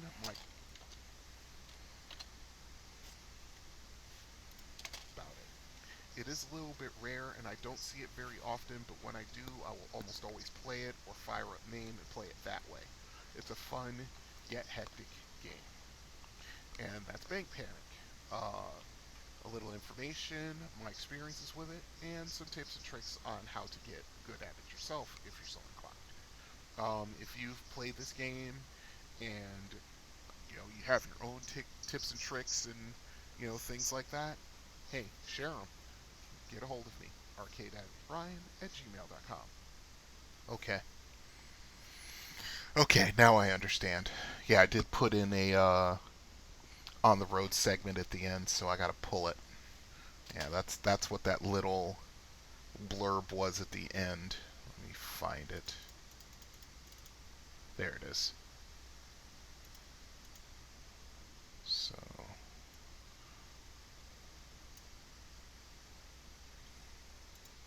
you have your own tips and tricks and things like that. Hey, share them. Get a hold of me. arcade@ryan@gmail.com. Okay. Alright, this is adding in. Okay, good, it's working.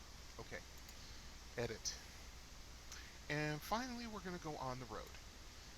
This is a recording from, what was it? Ryan@gmail.com.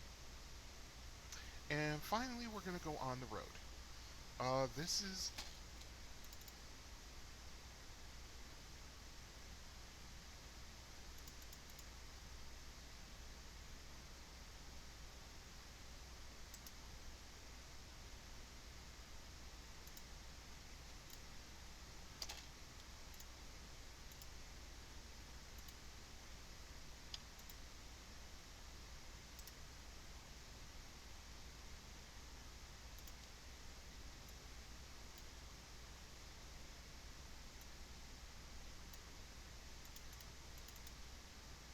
Alright, fine. I'm just going to leave it the way it is. And finally, we're going to go on the road. This is an recording from, what was the date? Date is March 18th, 2022. I was thinking about professional game players, or experts, shall we say, and how they more or less, if a game isn't going right for them from the start, they kind of give it up and they start over. But yeah, that's something that I kind of disagree with, and I think that's what my thoughts were about this. So let's find out. You guys be safe out there, good gaming, have fun, and stay safe always. Au revoir. Okay. Sweet. Okay. So now, and we do this, and we link it up like that, and whoops, no we don't. We move that over, because I've got to go get the bumper. Like a silly goose. Gotta do the outro first, or not the outro, the bumper first. What am I thinking? Disagree with, and I think that's what my thoughts were about this. So let's find out. You guys be safe out there, good gaming, have fun, and stay safe always. Au revoir.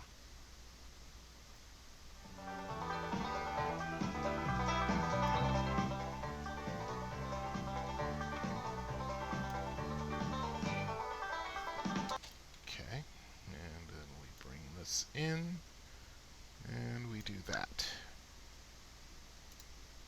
And we minimize that. Go right about there.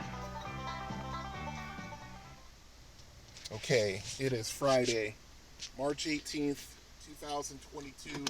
Time is 7:02 p.m. Just leaving the arcade after picking up my pay and playing a game of Robotron that lasted right up until where I have to leave to start my route. And a thought occurred to me. So here we go with the thought. 3, 2, 1. Hey folks, Brian here. And 2, 1. Hey folks, Brian here. And once again, I'm on the road. Hey folks, Brian here. And once again, I'm on the road. Just starting my job at the hospital, just starting the route. I just left the arcade in Brighton after picking up my pay and playing a quick game of Robotron. Well, that quick game of Robotron turned into 867,000 points. So, yeah, I'm starting to creep ever and ever closer to number one, my all-time high score, which is 907,000. And then, from there, my next goal is to break 1 million. But one thing that occurred to me while I was playing, so let me break it down for you real quick. So after getting my pay and talking to my manager for a minute, I run to 867,000 points. Well, we're not going to out ourselves. I just left the arcade in Brighton after picking up my pay and playing a quick game of Robotron. Well, that quick game of Robotron turned into 867,000 points. So yeah, we're not gonna blow up our spot. Creep ever and ever closer to number one, my all-time high score, which is 907,000, and then at the hospital, just starting the route. I just left the arcade in Brighton after picking up my pay and playing a quick game of Robotron. Well, that quick game of Robotron turned into 867,000 points. So, yeah, I'm starting to creep ever and ever closer to number one, my all-time high score, which is 907,000. And then, from there, my next goal is to break 1 million. But one thing that occurred to me while I was playing, so let me break it down for you real quick. So after getting my pay and talking to my manager for a minute, I run in the arcade and, I go straight, I went to the Xenon machine and now instead of it having a lean to the right, now it has a lean to the left. I mean, it's just not very even. And the fact that the tech reduced the number of balls to 3 instead of 5, that sort of takes away some of the fun for me. But so after I played a quick game of Xenon and I didn't get very far because now the game has changed again and I have to relearn it all over again, I went over to the Robotron machine. And I started the game and it did not start well. Let me tell you something. Actually, if you give me a moment, I'm going to conduct my business here, and then I'll be right back. So I'm going to pause it. There's a phone call, so I'll pause it anymore. Okay, I'm back. Just as I was going to get my, do my stop, my manager at the hospital. Actually, if you give me a moment, I'm going to conduct my business here, and then start well. Let me tell you something. Actually, if you give me a moment, I'm going to conduct my business here, and then I'll be right back. I'll be right back. I'll be right back. I'll be right back. So I'll be right back. I'll be right back. I'll be right back.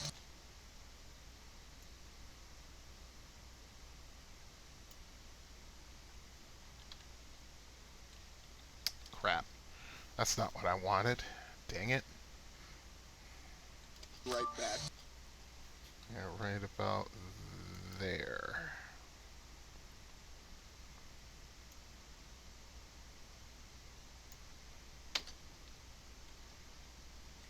Back. Okay, I'm back. Just as I was going to get my, do my stop, my manager at the hospital, my dispatcher at my dispatcher at the, my manager at the hospital, my dispatcher at my dispatcher at the hospital,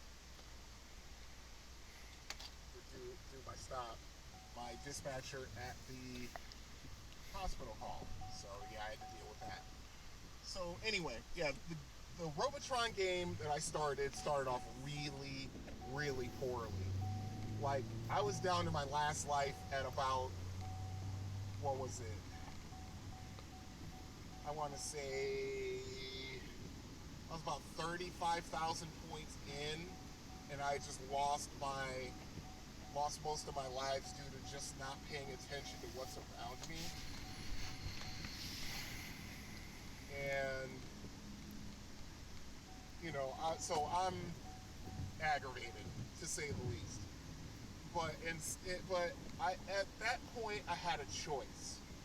I could either kill the game off and start over, which is what I see a lot of streamers do who play games like Donkey Kong and things like that, and they're trying to beat their personal best. I mean, I'm not going to mention any names, but they know who they are. I mean, almost all of them end up doing it. They just end up just abandoning the game and starting fresh. So I had that decision, and I had maybe about 5 seconds to make that decision. And hold on, I'm at another stop, so let me take care of this, and I'll be right back. Okay, I'm back. This is how it's going to be for the...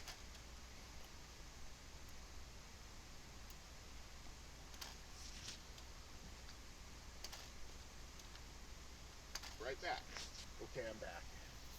This is how it's going to be for this recording, folks.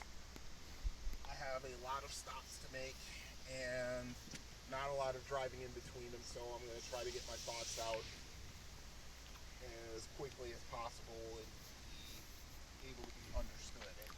Okay, so I had a choice to make.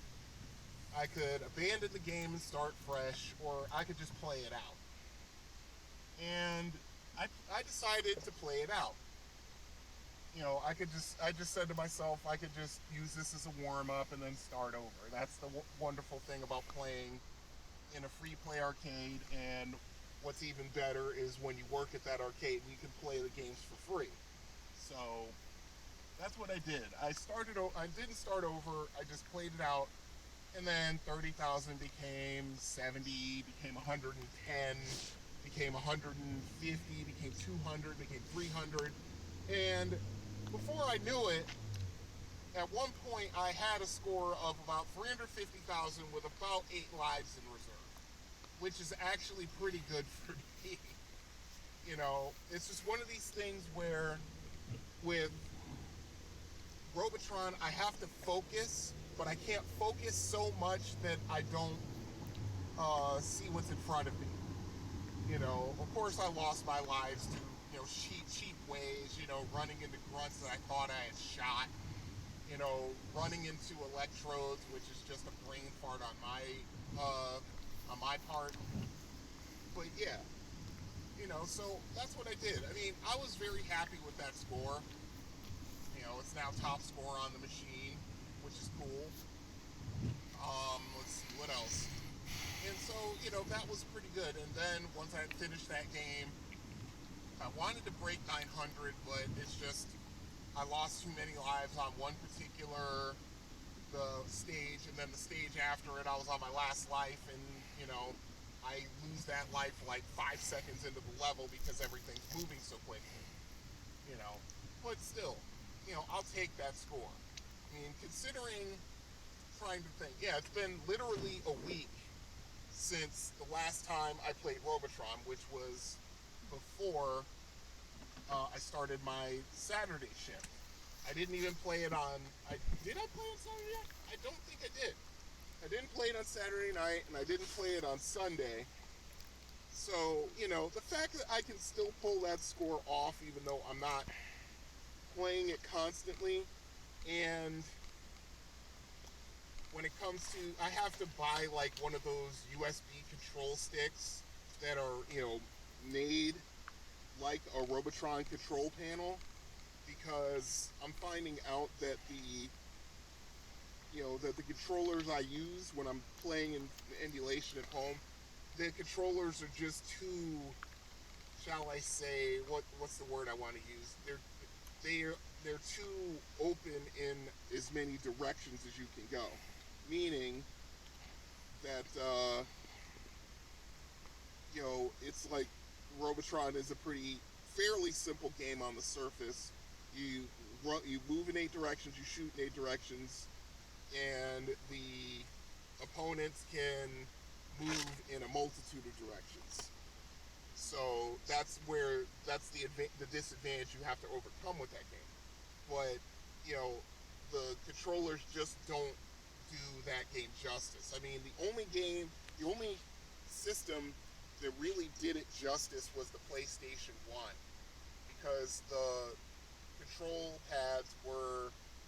sticks on the control pads were not as loose. You know, they were a lot tighter than, you know, the controller I'm using now. So that's just an observation. So yeah, all right. I'm at another stop, so let me pause it. I'll be right back. Okay, I'm back. So yeah, just saying that, you know, the wireless controller that I use is not really conducive to playing a game like Robotron. It just isn't.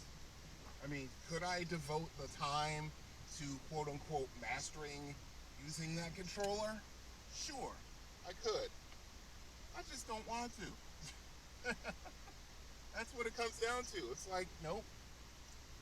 I just need another control panel, and I want one like Robotron so I can play Robotron in emulation and be able to use that and actually do better. But anyway, that was the first part of my thought.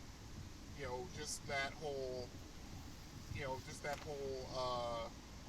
not abandoning the game even though I'm on my last life and I'm doing very poorly, and, you know, just sticking with it and, you know, having a satisfactory turnout because I stuck with it. The second part of my thought is that, and I touched on it when I was laying out my first thought, one of the things that really annoys me as a person watching people streaming, old school classic video games, is when they lose a life when they shouldn't, especially in a game like Donkey Kong that can humble you, even on the first level, you know, and they just, because they lost a life, they'll either abandon the game or reset the machine. And I'm just like, why don't you just play it out? You don't know how far you're going to get, just because you don't have your full complement of lives before you score 100,000 points, which is kind of how it is with a couple of streamers I watch. I don't have to mention any names. Like I said, they know who they are. It's not entertaining to me to sit there and just watch them if they don't get the result they want, they just reset the machine or kill the game off. I mean, maybe that's the poor gamer in me talking, but it's like, why waste the energy if all you're going to do is abandon ship because something happened that you didn't want to happen? You know what I mean? I'm not going to say I'm not guilty of it because I've done it, but at the same time, it's like most of the time, unless I'm doing absolutely horribly, and I will say this game of Robotron I just spoke of was close to that. I'm not going to abandon ship. I'm going to play it out. Now, if I lose that last life and I have an embarrassing low score, like way below my average, okay, I'll just take that hit to my pride and then I'll hit the start button and I'll start again and try to refocus. But throwing the game away is just one of those things that just sort of goes against my grain as an old school game player. Now I'm at another stop, so let me stop it there. I'll be right back. Okay, I'm back. Like I said, I said it throughout the episodes of this podcast. I grew up poor, so I had to make every life count. If I put my money inside of a video game machine, I had to make it count. That's just the long and the short of it. So yeah, when I see these people who get just so frustrated because, the randomizer on Donkey Kong is kicking their ass, and God only knows that game can humble the world record holders because the randomizer in that game is so nasty and so brutal and so unpredictable that you could be a Donkey Kong expert who can have like a personal high score of, say, like 300,000, 400, 500,000, something like that, and the randomizer can knock you off the game before you even score your first 100,000. It can be that nasty, that brutal. Usually, if I'm playing a game of Donkey Kong and it's being that much of a bitch, I will just walk away from the machine and not play it. Because, yeah, there's nothing worse than knowing how good you are at a game, but the game is going to be extremely uncooperative. Oh my goodness, there's nothing more frustrating than that. And, there's no, AI involved or anything like that. It's just how the game is sometimes. Sometimes it'll give you a decent game. Sometimes it'll be a game that's tougher than usual. Sometimes it'll be, it'll be just brutally hard for some reason, but that also can be reflective of your own current state of mind. You could be upset about something that happened at work or at home, something that's in the back of your head that you're not even aware of, but it will screw up your concentration. And, there are a whole bunch of different factors involved to when you walk into an arcade and when you put your money in or you hit start and you start playing a game. Your state of mind is like, almost chief on that list. I mean, it could also be that the proprietors of that game in that arcade have just set the difficulty level to the max. That's entirely possible too. I mean, I told you about the story of when I scored that 100-point game on Double Dribble, which is a hell of an accomplishment, by the way. Let me tell you.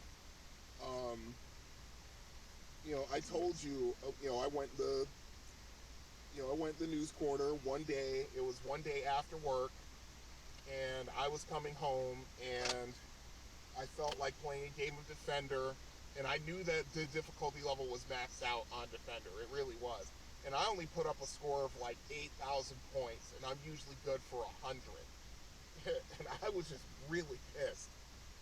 And I could have pretty much ended what I was doing right there, but I decided to play a game of Double Dribble just for the hell of it. And I end up making my all-time high score in front of a bunch of crowd, in front of a bunch of people, because I just kept scoring, and when I stopped playing, I had 103 points, which is really, really a good accomplishment as far as I'm concerned.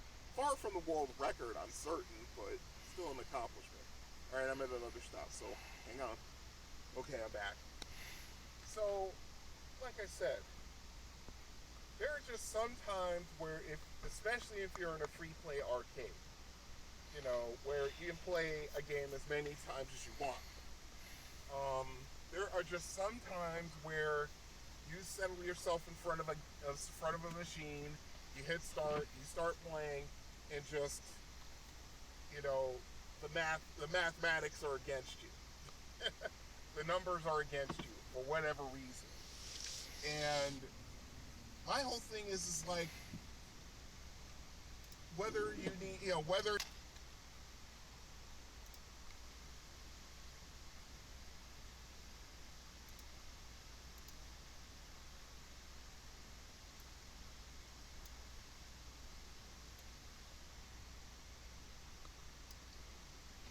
at a game and you're just trying to play it out, or just you find yourself in a bunch of really screwed up situations in that game, and you're losing lives when you, number one, either you know better, or number two, you know better, or number two, you just are in those kind of circumstances where, oh well, I'm dead. Anyone who's a video game aficionado from back in the day, they know exactly what I'm talking about. I mean, I've seen it at every game.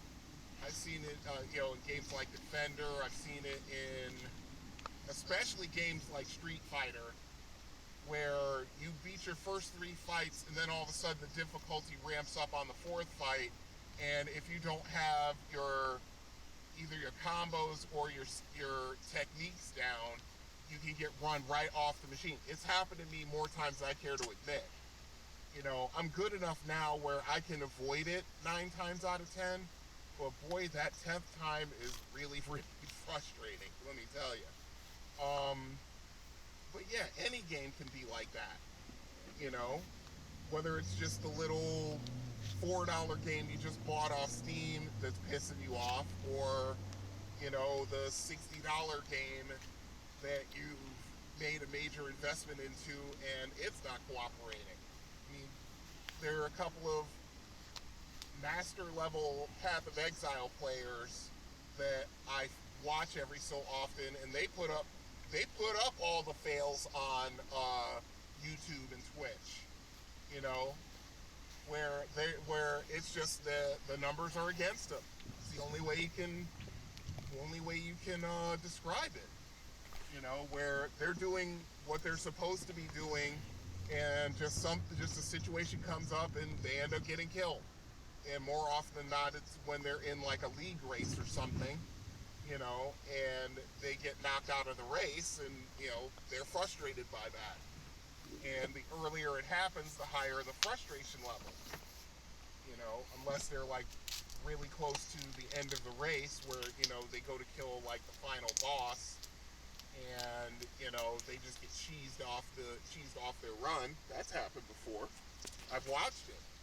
But yeah, it's the same thing. Just sometimes the numbers are against you. That's just how it is. Okay, so I think I've gotten most of my thoughts out for recording, so I'm gonna call it here. I'm gonna stop, and I'm trying to get through this evening. Thank God it's not St. Patrick's Day anymore, but still, there are a lot of guys at the bars and whatnot who are watching the NCAA tournament. I don't want to be around the bars when that stuff lets out, because yeah, they're gonna be some really upset people today, I think. So anyway, this is Brian saying, have fun out there, stay safe, good gaming, au revoir. You have been listening to the Confessions of an Arcade Addict podcast. All music has been provided by Kevin MacLeod. You can find his music at Wait a second. I need to fix this a little bit. Yeah, I see the problem. So, let's kill out and get all the dead air out of there, like that. And then we move that over like that, and that's it. Au revoir. You have been listening to the Perfect. Confessions of an Arcade Addict podcast. All music has been provided by Kevin MacLeod. You can find his music at incompetech.com. You can contact the show by voicemail at area code 734-623-0832. You can also contact the show through voicemail at arcadeaddictbrian@gmail.com, and all links pertaining to the show can be found at Linktree. That's linktr.ee/arcadeaddictbrian. So until next time, you have been listening to the Confessions of an Arcade Addict podcast. See you then.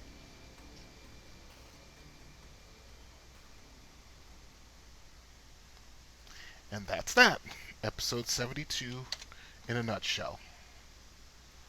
So, tracks, mix, and render.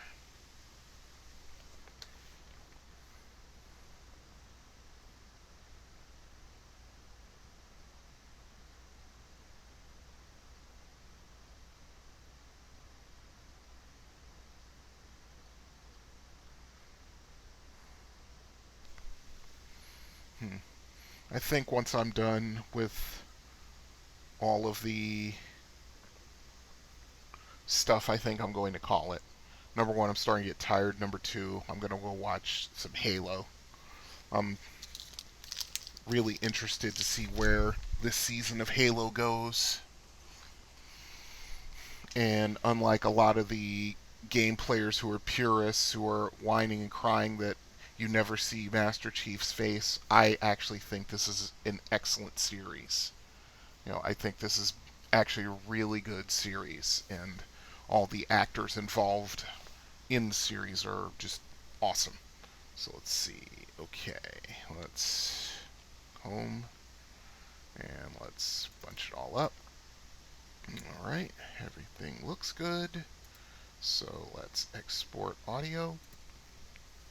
And we're going to export it as a WAV file.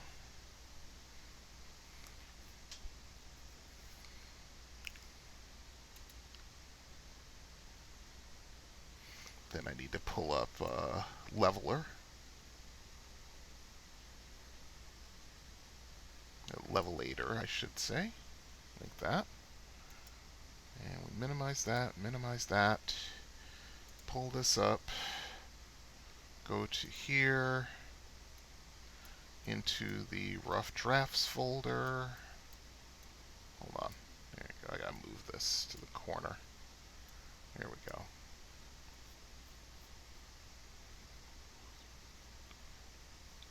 And the rough drafts. Uh-oh. Oh, wait a minute. I think it's here.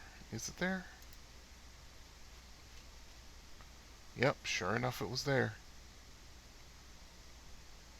Let me just put a file type there just to make sure. Yeah, okay. Okay. Alright, let's take that.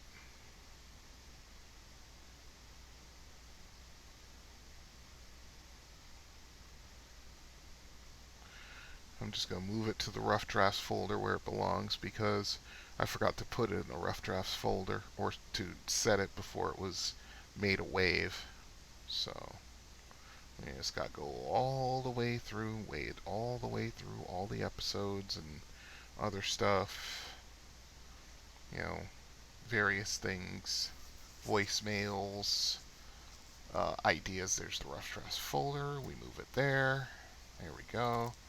Open that. Drag that there. And it's going to work on leveling all the volumes so that everything sounds halfway decent. I mean, I don't have, as you can see, this is all bare bones, low buck style. Hardly anything I use. I mean, most of the stuff I got for free or is free to use. I mean, Audacity is a wonderful piece of audio editing software that doesn't cost a dime. And I've been using Audacity since I was editing Thaco's Hammer episodes. Years and years ago, before we found somebody who's willing to do the editing because I didn't have time anymore. That's just how it was. What can I tell you? So let's see. What I'm going to end up doing, I'm going to hold on to those for a little while longer. I'm probably going to end up having to burn all the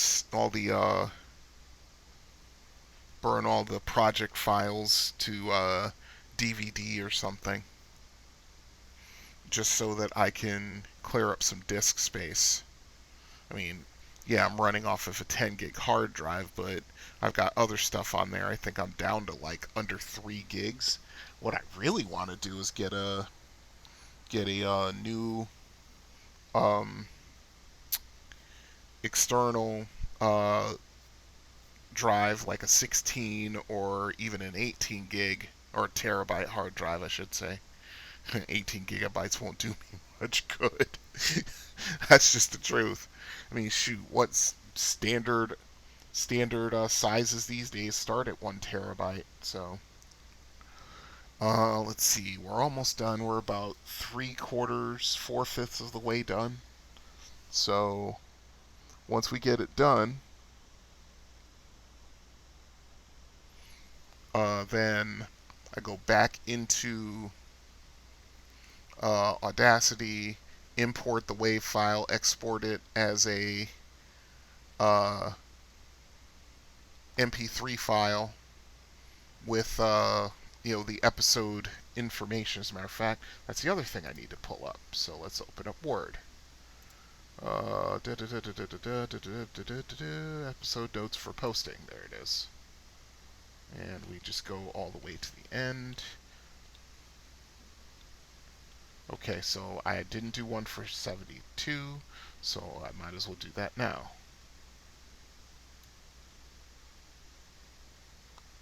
Let's see. Discord's for good gaming out there. Yep, that whole thing. We copy that. And we do this. Episodes. What? 72. There's a new sheriff in town.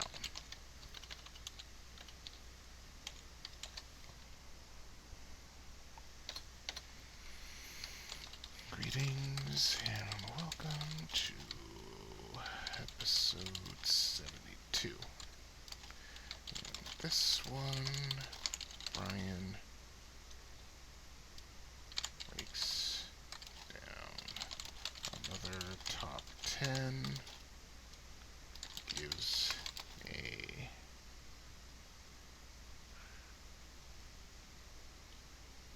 game the full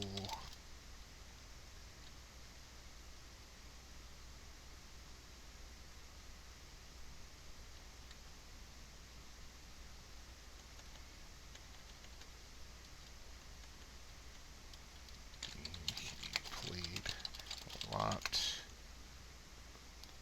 The full treatment. and wraps up with some more thoughts from the road. There we go, like that. Perfect.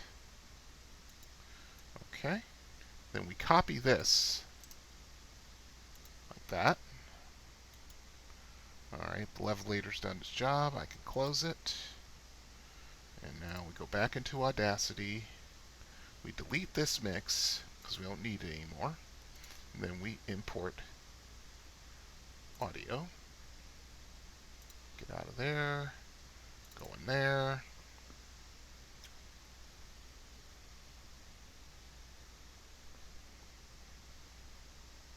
Okay.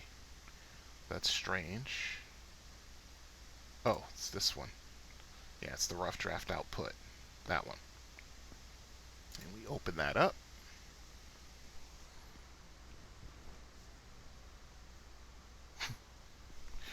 Yeah, it's, I mean, as long as you got something to say and you know how to get it across, I mean, I barely can do it. I've just been podcasting since, like, what, 2010? Excuse me. You know, that's all you need. You just need a headset with a mic, some recording and editing software like Audacity, which is 100% free, and a willingness to learn how to properly edit your podcast, and you can pretty much say everything you want to say. So let's see. This is going to be loud, so hold on to your hats.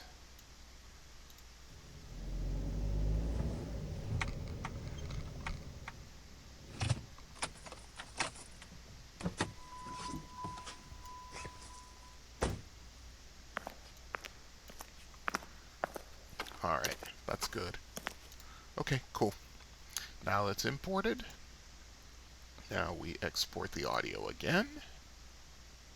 This time as an MP3. 192 kilobits per second. 44,100 hertz. Actually, I can go to 48,000 because I have the sound card to do it. So let's see. Mono, everything's done.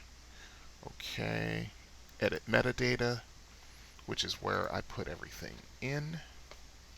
And we remove that. Let's see. And we load the template. Oh, not the network. This PC. H drive. Media. Radio shows. Podcasts. Confessions. Rough drafts? No. Show elements. There it is. And the tags. There they are. That just fills in some of the stuff. Episode 72. The year's 2024 now. And in the comments, that's where I put those notes, like that. And you hit OK. And then you export it. There we go. And it will do that. And then, I think, probably Sunday? Maybe Saturday, probably Sunday. Because I'm going to probably be home all day Saturday. Because I'm taking my car in to get the suspension done tomorrow. And I'm probably not going to have that car back until probably Monday. So, yeah. Okay, so everything's done. And then we close Audacity. So, everything should be saved where it is. I will check it. Crashes of an Arcade Addict. Go to the top of the page. There it is. Oops, I forgot to rename it. So let me do that real quick. COAA.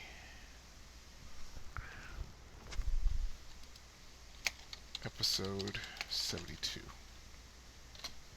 There we go. and then it's done. Oh, yeah. Been keeping track of my high scores lately.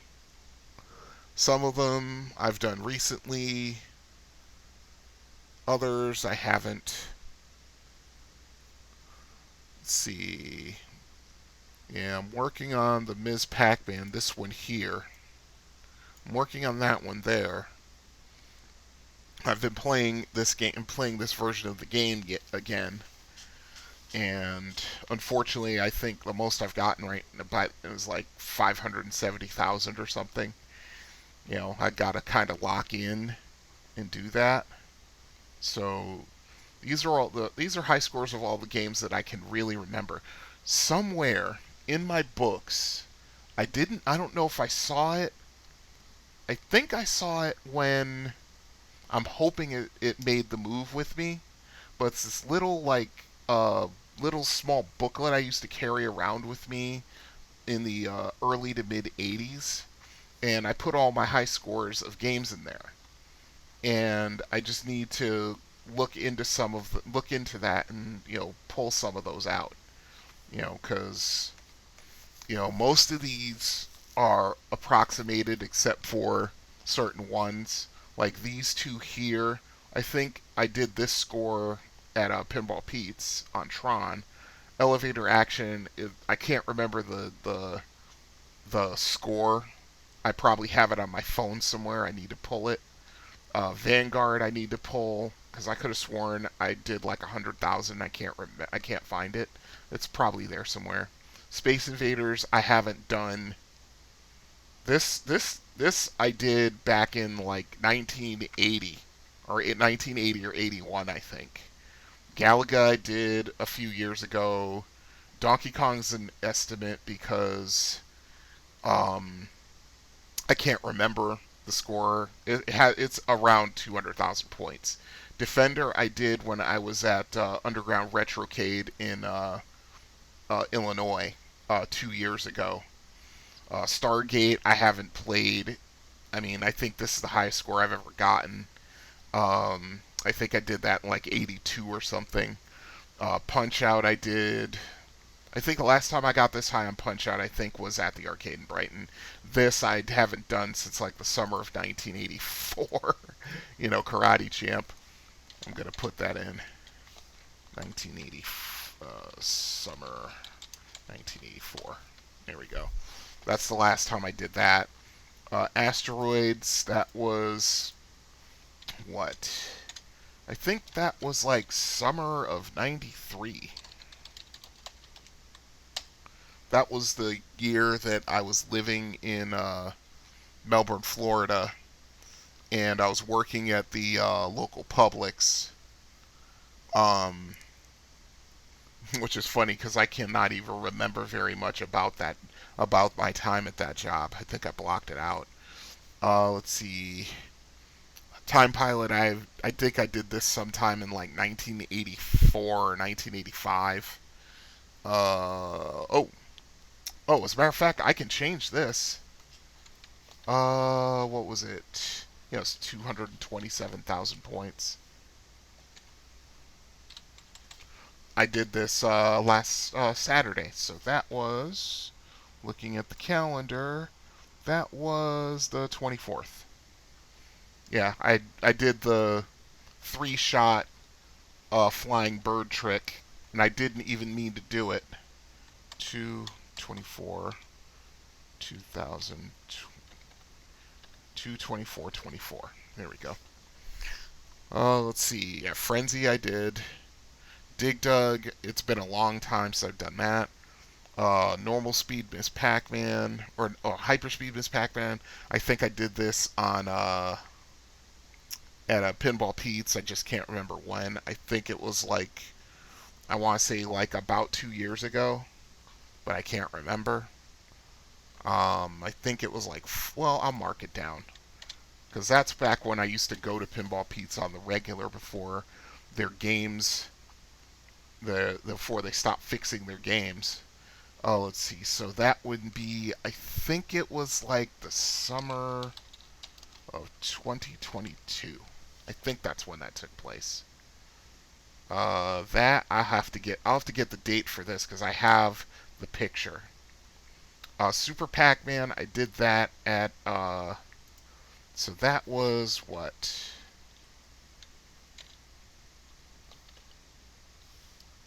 Super Pac-Man was... Why is this not lining up? This makes no sense. Where's the page borders, blah, blah, blah, blah, blah. No. Okay. Super Pac-Man, that was... What, September? Yeah, September. September. Oh, I see. I see what's going on. September. This makes no sense. No sense whatsoever. September 2021. And that was also September 2021.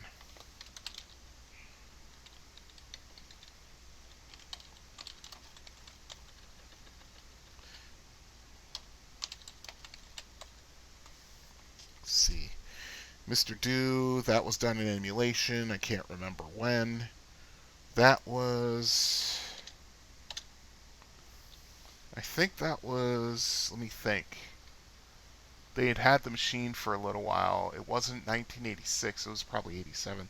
I think that was like summer 1987 when I did that. Super Basketball. That was when I went to Vancouver, so that was March 1989. Pac-Man, that was at Valley Steakhouse. Oh, boy, oh boy, oh boy. That was done, I want to say, summer 1981, I want to say. This was done... That was done at Beachmont Market when they had a Berserk machine. That's the highest score I ever got on Berserk. And 20,000 points is an accomplishment. It may not be a world record, but that's a hell of an accomplishment. So let me think. That, I think, was spring of 1984, I think. This was when Mark and I were competing, summer of 1985. Space Tactics, I did that recently. In emulation, I got 900,000 points. That was... that was, I think, about a year ago? No, about 3 years ago. I think it was about 3 years ago, maybe 4. So let's say winter 2020. Somewhere around there. That was the News Corner. That was summer 1984, I think. Yeah. Yeah, that was 1982. This was... That was a couple of months ago, so that was, what, January? Yeah, we'll put it January 2024. Because that's when I started going back into that game again. Let's see. Let's see, the Gorf machine. You know what? I'm going to extend this out.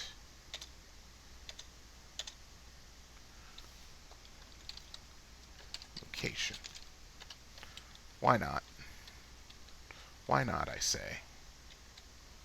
Let's see, that was... Can't remember, but that was at the arcade.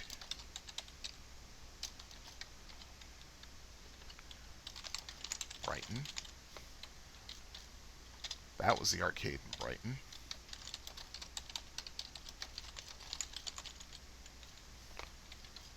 Let's see, that Tron, high scorer.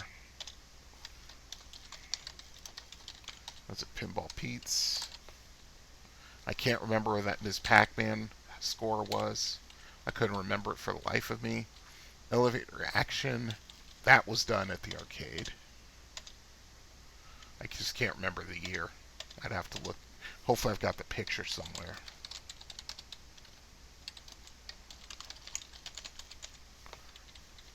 Vanguard, that was done at the arcade.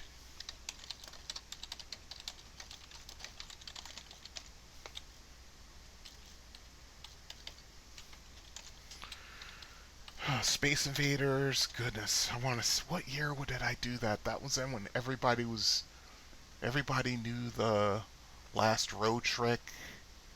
I want to say that was like 1980. So let's say summer 1980. Trumbull Mall Arcade. I can't remember exactly when that took place. Let's see, that was Pinball Pete's. Donkey Kong 2000, 200,000, I can't remember. The September 21, oops. That was at the Underground Retrocade.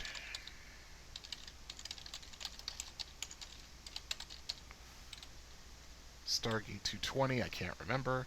Punch Out 210. I can't remember exactly. I think that was the arcade.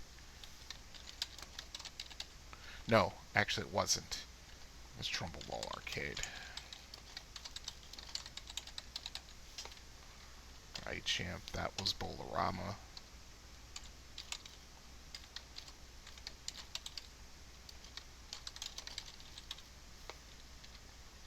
Summer 1993. That was at a bar. I couldn't remember the name of the bar. Bar in Melbourne, Florida.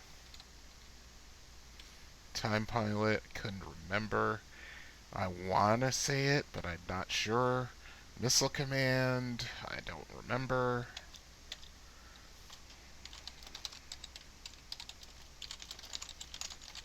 Okay, Brighton.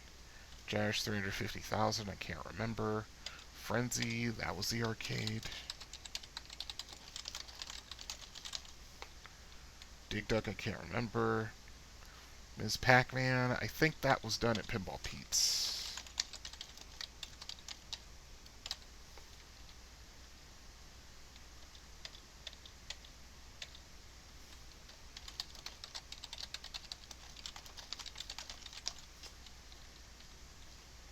That was done at Underground Retrocade.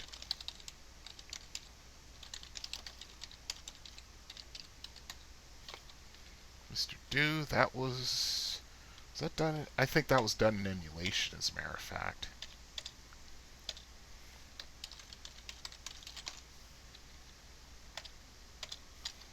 The News Corner.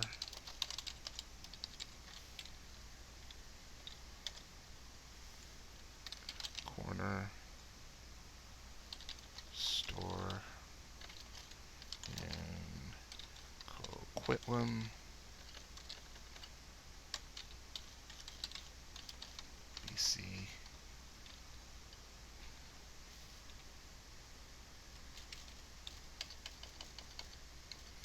Coquitlam, BC,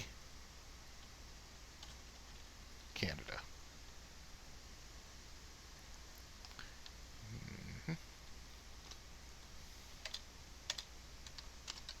Valleys Steakhouse, Stratford.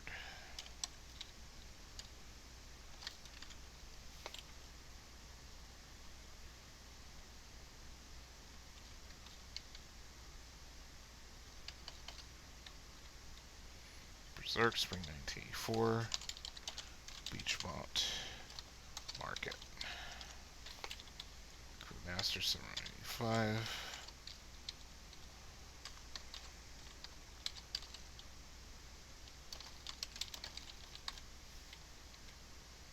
Taxi Winter 2020, that was emulation. Dragon's Lair, Summer of 84. That was the News Corner. That was done. I think that was Summer of 82.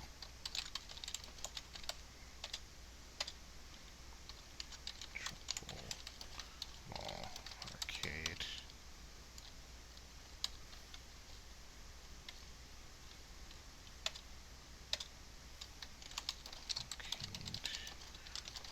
Right.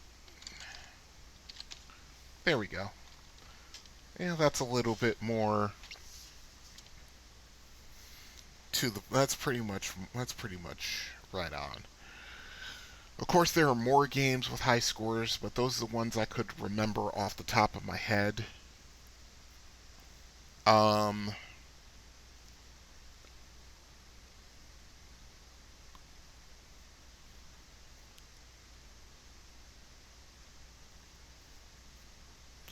Yeah, so, yeah.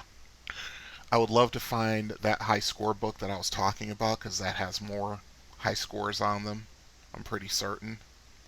If the pencil that I wrote them in have not worn away. But hopefully I can find it one of these days, 'cause I would love to.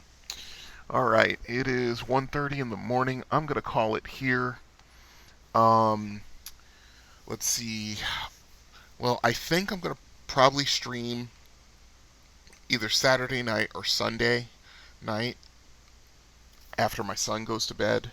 Probably just going to either work on some D&D stuff or play a game. One of the two. I mean, I've got more than enough D&D projects to work on, so excuse me, having the hiccups all of a sudden. So, whoops, that was 2023. Whoops, let me fix that. Oh, so that must have been December. Okay. There we go. I mean, the other scores, I have the dates on, of course, because I have pictures. But yeah. Anyway. Alright, so let me save that like that. And alright, you guys have yourselves a good night. Thank you for watching. I'm going to probably be around, like I said, either Saturday night or Sunday night. And who knows, if I'm feeling really frisky, I might just do both. So, you guys take care out there. Good gaming. Au revoir. See you guys next time.